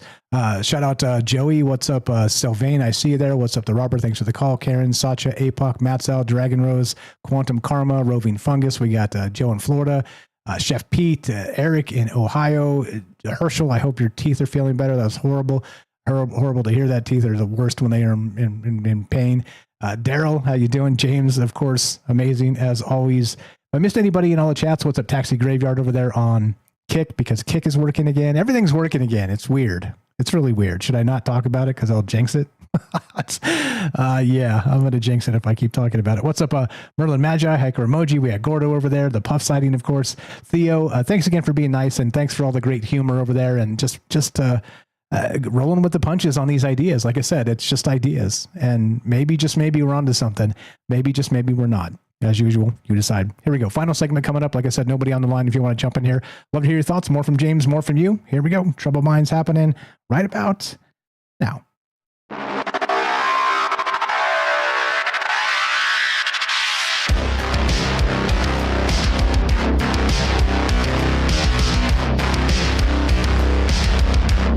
Welcome back to Troubled Minds, all the places, all the things, yada, yada, blah, blah, blah. I'm calling this permanent residence, the other side of the wall. And of course, we started with this study about the near-death experience. And does it actually supercharge lucid dreaming? Does it actually bring about precognitive dreams? As we've been using the term tonight, is it possible that once you cross over and get close enough to the light, or whatever that means, again, we've talked about this recently as well with the children seeing the light differently, but even so, the light still persists and becomes a thing. If you get close enough to it, are you touched forever in particular ways? And look, I don't know what that means. I don't know how to quantify it. We're just kind of fumbling through human language trying to make sense of these ideas, because shout out Satya in the chat, he said, specifically earlier, and I'm going to butcher this and not quote it, it's something to the effect of that maybe the ideas that come back are not articulable in the human language space. And I think maybe, yeah, I think maybe that's what a lot of this is about. It's the challenge of communication. It's the challenge. And look, if we could communicate properly, okay, without deception, if we could just communicate sort of through the mind's eye, read each other's minds type of thing, we could probably come to conclusions quite a bit easier, because nobody is holding cards back. You can just see what they need, see what you need, and probably see how the world comes together in a more copacetic space, okay? Meaning that people get what they want more often instead of trying to butcher each other in world wars. It's just, it's horrific. It's a horrific human thing, and welcome to being human. I don't need to tell you about it. But I'm going to put it out there in the ether one more time. Please, can we stop killing each other out there? Please. It's a horrible look. It's so late in what humans are and can be, and that idea is just so throwback, so caveman, and we're still doing it in 2026. Thanks for being patient, friends. 702-857-6939. Back to James. Now, you brought up something very important here, the path of pain, as Matzal called it. You want to elaborate on that, please do. Hang tight, Jem. We'll get to you in just a moment. But yeah, I mean, I think you're onto something, James. Go ahead and elaborate what you got on that. Yeah, I'm just thinking, and again, a lot of, as always, I'm sure that's the same with a lot of people, I'm only going on sort of what I've experienced. I've had anomalous dream experiences throughout my life here and there, but after my eyes started hurting, after the eye strain started and the light sensitivity started, everything picked up dramatically. All the anomalous experiences while I'm sleeping, maybe even I can almost say just anomalous experiences in general. After the pain became basically, not that I like to complain, but it's always there. It's always there on some level. And it affects my sleeping to where I sleep like maybe 2 to 4 hours at a time. I only sleep like 6 if I'm absolutely exhausted, and even then, that's very rare. So I'm sort of always in this weird state that I was not in for the first, 30 years of my life. So I think I just wonder how often anyone that's going through constant pain, and maybe even for a long period of time, if that is sort of affecting their mind in a way that they become more open to these things, just because I feel like I have. And it wasn't intentional, because I can tell you a lot of times when I have these anomalous experiences while I'm sleeping, I wake up just as tired as I did. I went to sleep, went to bed. So it's not really, doesn't help with the rest that I get. So again, I don't like, I'm not trying to complain and make it all about me, but I've just noticed this increase in experiences in general, and it's still increasing over time as the condition is slowly increasing. No, you're allowed. You're a human, and you're experiencing human things, and pain is one of them. And I'm sorry that you're going through that. It's horrific. So don't feel like you're whining. It's not that at all. This is good. This is all good stuff that people share with each other. And don't feel bad, man. Like this is amazing. And maybe, just maybe, this is one of those old ways. And I want to point out real quick too, I looked it up during the break, and that pain ritual. It is the movie is called A Man Called Horse. It's from 1970. It's a Western film directed by Elliot Silverstein, produced by Sandy Howard, blah, blah, blah, blah, blah, blah. And wouldn't you know it, on the actual poster, it says, "A man called Horse becomes an Indian warrior in the most electrifying ritual ever seen." And over there on the right, you can actually see him hanging by hooks from his flesh. Anyway, like I said, that is seared into my brain from when I was like 7. So that was a movie that was released in 1970. I was born in 75. And so, yeah, I probably saw it on TV when I was very young, too young to be watching that stuff. But anyway, I don't recommend it, James. Just so you're making your movie list, just leave that one off because it might give you nightmares. Yeah, sounds good. I will make sure not to watch that. Perfect. The anti-recommendation from Michael Strange, in my nightmares from when I was very young. Love to hear your thoughts. We're talking NDEs and the idea of being touched. When you get too close to that light or whatever it is, when you cross through the veil or that shamanic initiation or whatever however you want to term it. Again, there's 1,000 names for this. But is it possible to bring back something different, to come back different? And I think the answer is probably emphatically yes. But also, how weird does it get? How does it wobble? And is it dangerous? That really becomes a larger concept in my mind, because how do you know? Like it's one thing to say, well, being touched is good, but what if being touched is bad? I don't know. Love to hear your thoughts. 702-857-6939. Click the Discord link at troubledminds.org. Jen in Missouri, the other part of Salcedo Paranormal. Thanks for that show 2 days ago. That was fantastic. I just want to add real quick before I let you rip and you get as much time as you need, that I was at the Clown Motel again today on business. If you can believe that. Like, what a bizarre synchronicity on business. I swear to God, what a bizarre synchronicity. It's quite a drive. It's a hell of a drive. And I'm a little tired, but anyway, I just wanted to let you know.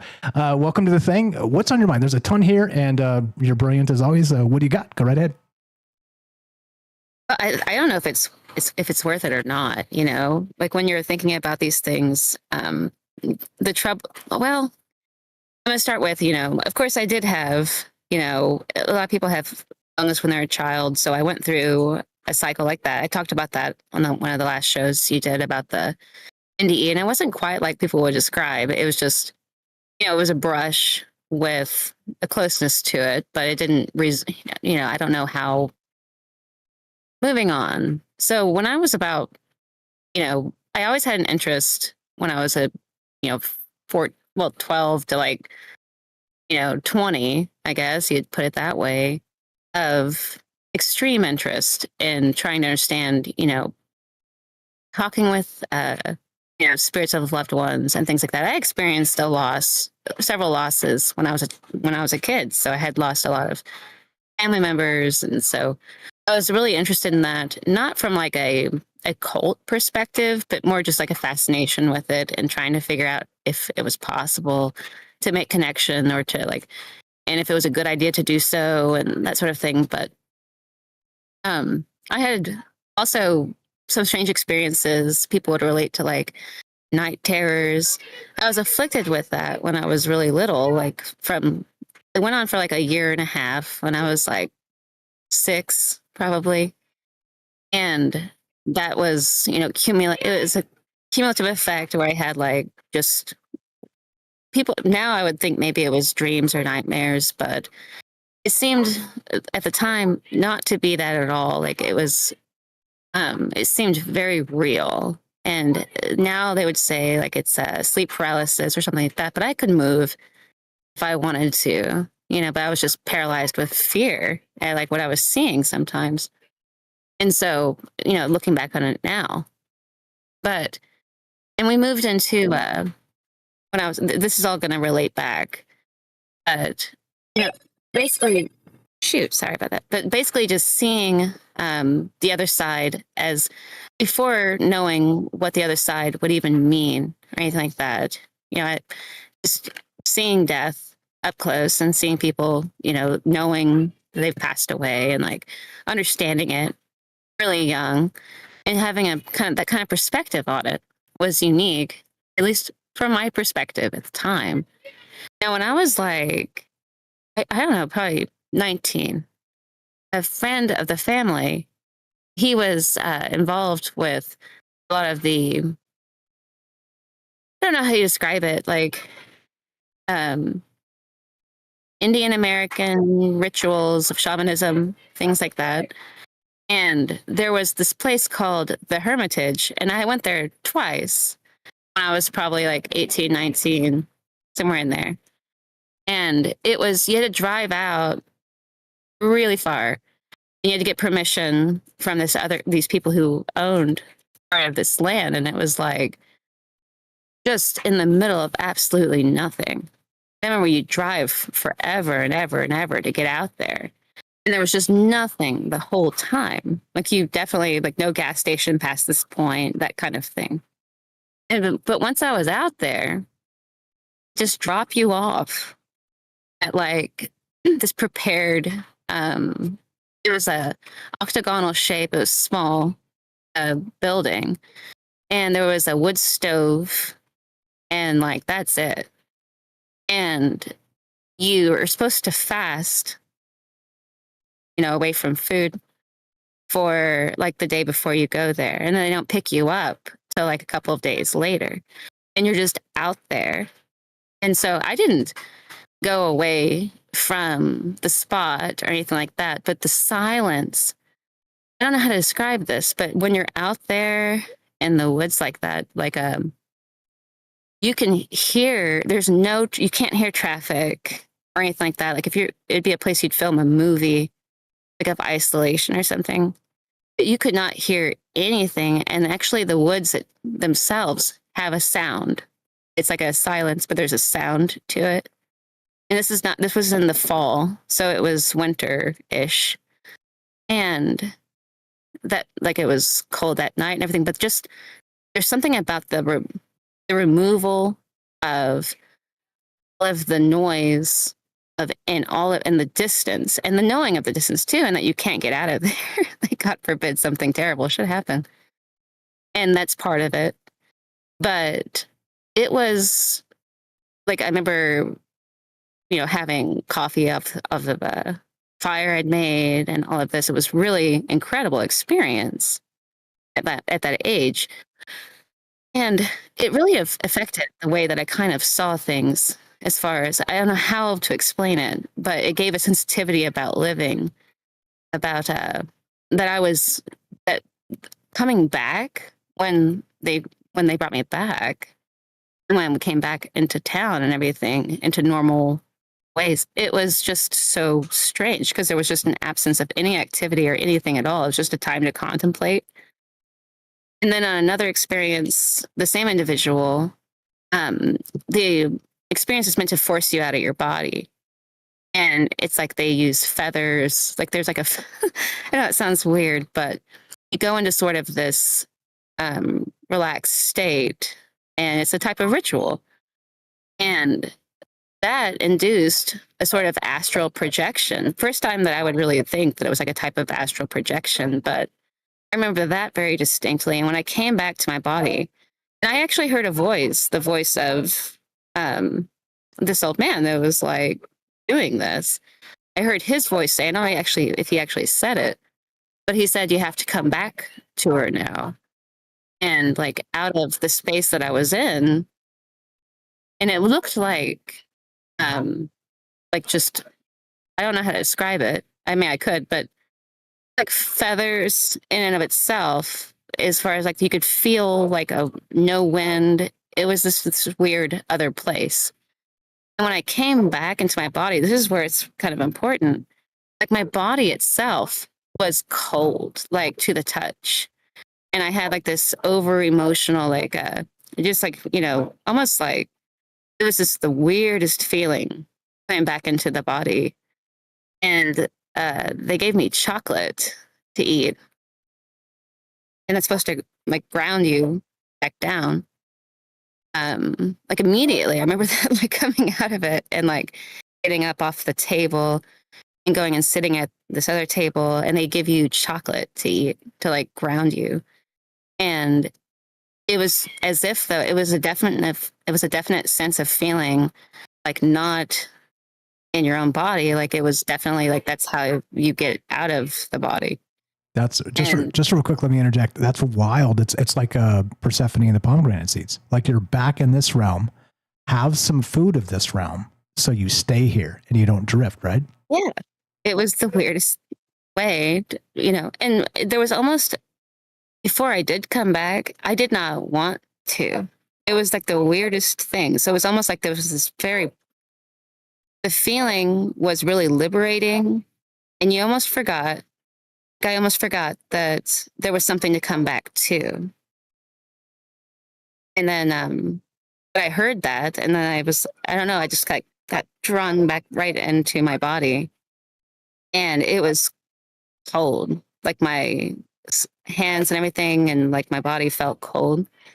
And then like I sat up, like I came awake and like sat up and just got off the table and went and sat at the other table, and then they just gave me chocolate. But it was just the strangest thing. And then the whole time the idea is that, and I did a lot of aside from that, like in my personal experience at that time, I don't do these things anymore. But at that time, like that was enough type of thing. Like because I did this for a while.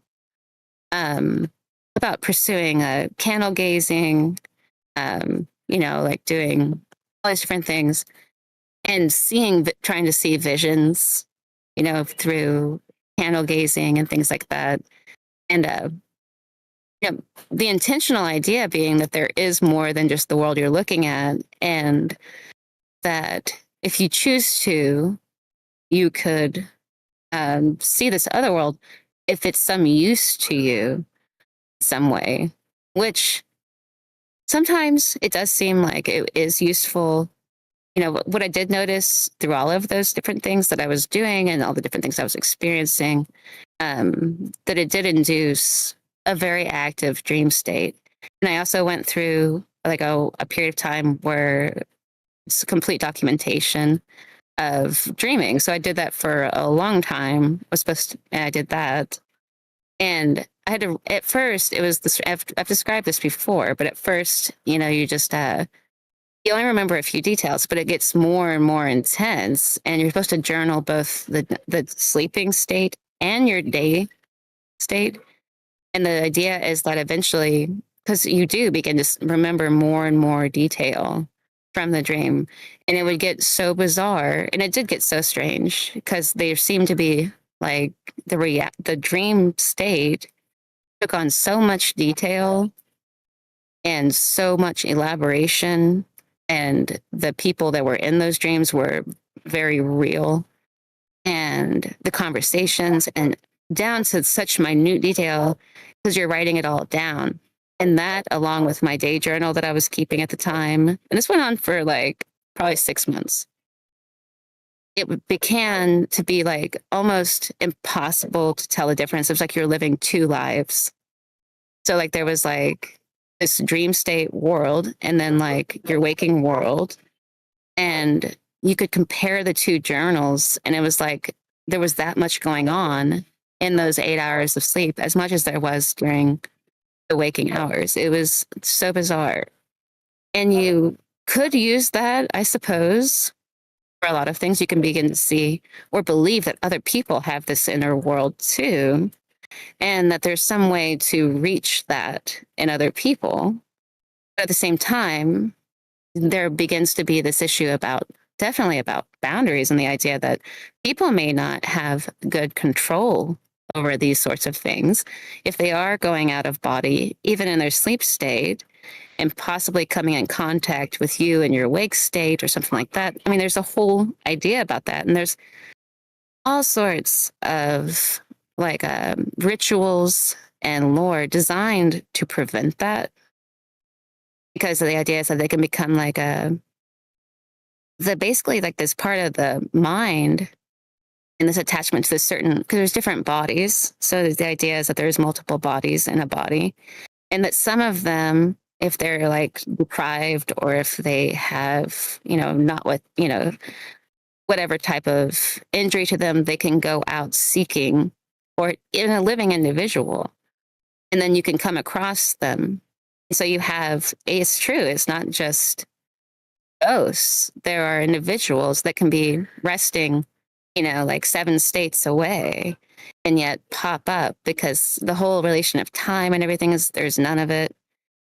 And it's interesting to point back that, in a lot of these lores about the dream realm and the death realm, that they are in the realm of the imagination as well, that they are the same location.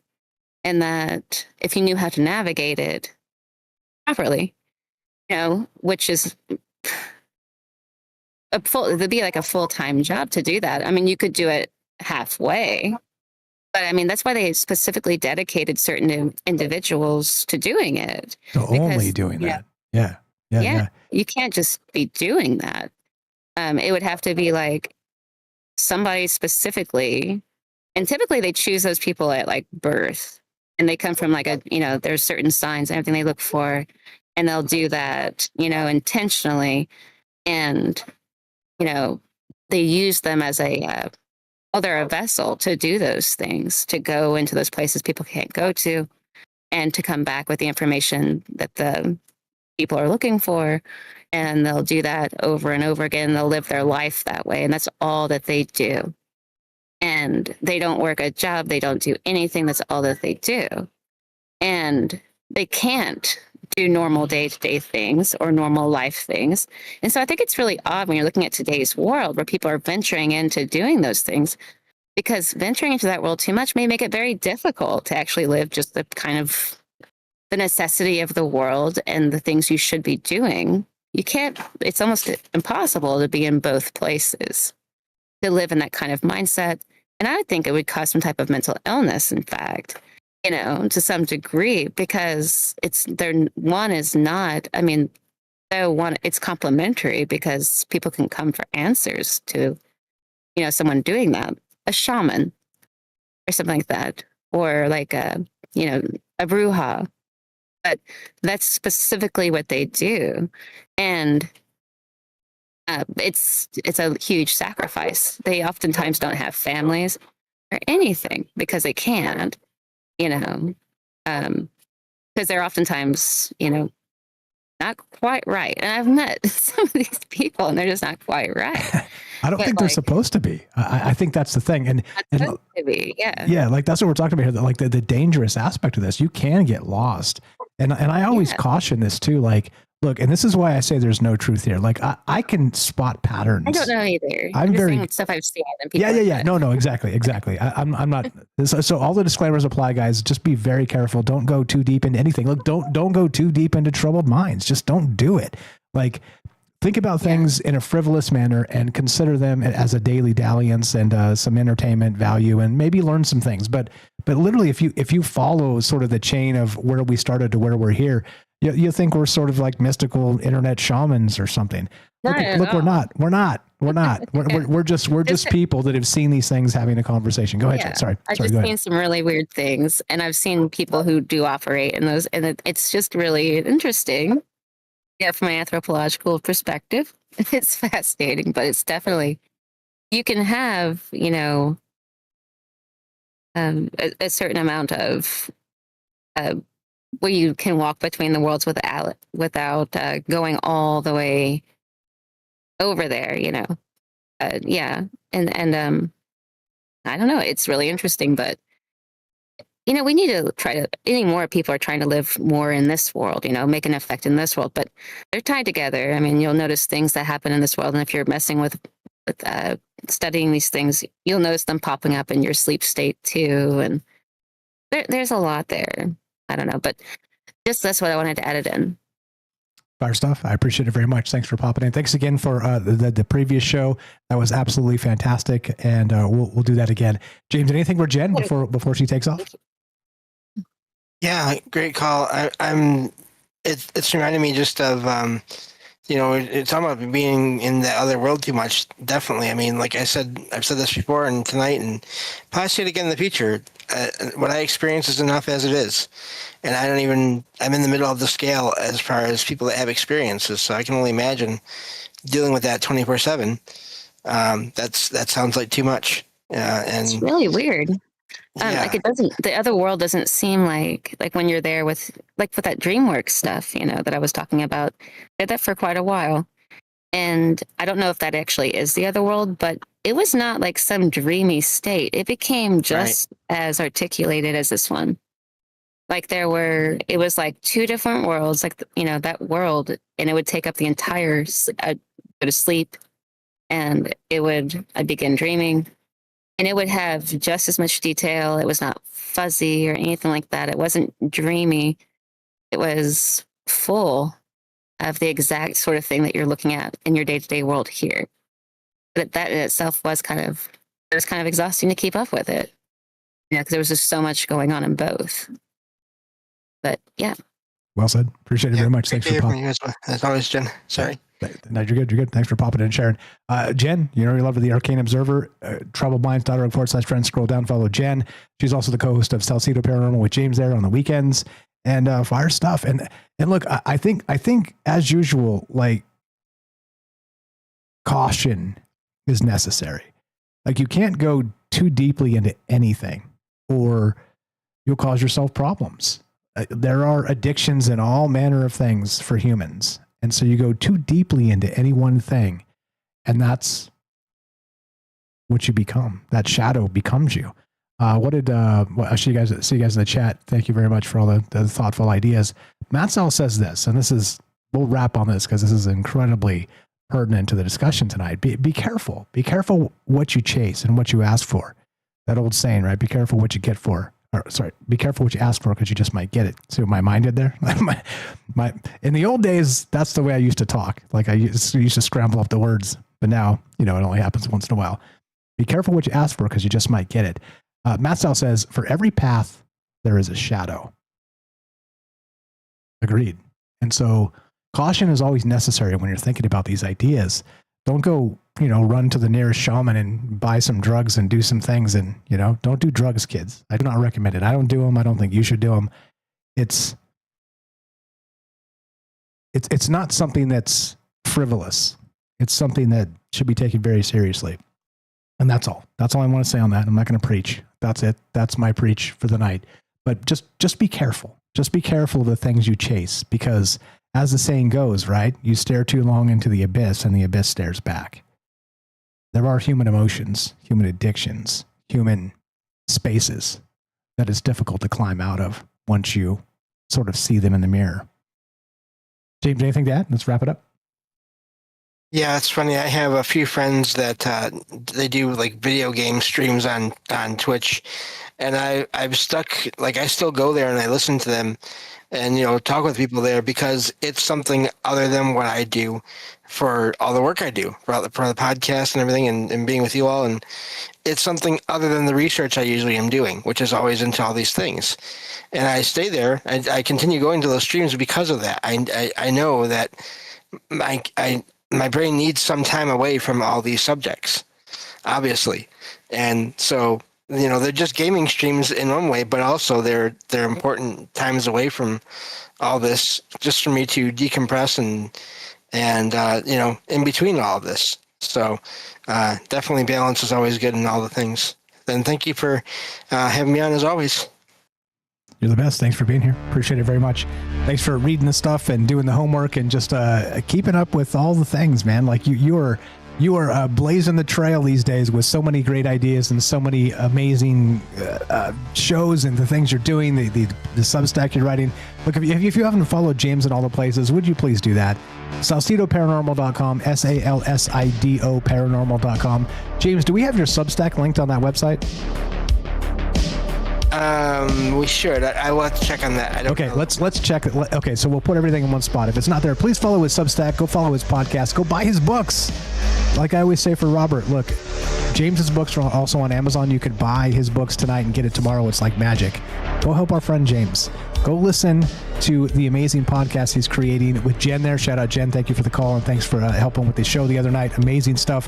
This is what this is about. It's about people getting together, talking about ideas, and just considering what is and what isn't, and the cautionary tale behind many of these ideas, because it's always there. That shadow is always in play. And it doesn't matter if it's too much baseball, or it's too much video games, or it's too much whatever. Too much of anything can be doom. So just be careful. Be cognizant of the human doom, because it seems as if, in odd ways, inexplicable ways, we like to chase the doom. I don't understand. Like, I love being here. I think life is a wonderful gift. I don't know, but the fascination with doom has always been something to me that is antithetical to being human. But I'm just one guy. What do I know? That's why I don't doom monger. I don't tell you the end is nigh. I'm not going to. I'll stop the rant right there. But you get my mindset. Hey, we spend quite a lot more time dead than we do alive. So let's do positive things and help each other while we're alive. That's that. If you want to help Troubled Minds, help our friends. troubledminds.org/friends. Please, please, please. Look, if you enjoy these shows, look, there's a ton of time that goes into not just creating them, doing them, editing them, all the stuff. Like, you would be shocked how many hours goes into creating a production like this. Shocked. And I've been working really hard, and I know AI tools, boo, but I've got it down to like 30 minutes. From start to finish, ideation, my ideas, to the entire suite of everything we do. Shout out suites. The entire suite of everything we do in like 30 minutes. So, hey, be aware of what's happening around you. It's important. Recognize that even though AI leaves a bad taste in your mouth, it also can save you a ton of time to go do things you love to do. That's it. If you want to help Troubled Minds directly, spread the word. Let people know a conversation's happening where we're not going to tell you who to vote for. I'm not going to chase down political narratives. We're not going to talk about the mainstream media in the direct way they want us to. And everything doesn't have to be a zero-sum game in a binary proposition. That's that. As we finish, it goes exactly like this. Be sure, be strong, be true. Thank you for listening. More Troubled Minds to yours. Have a great night. That's the wrong button. There's the right button.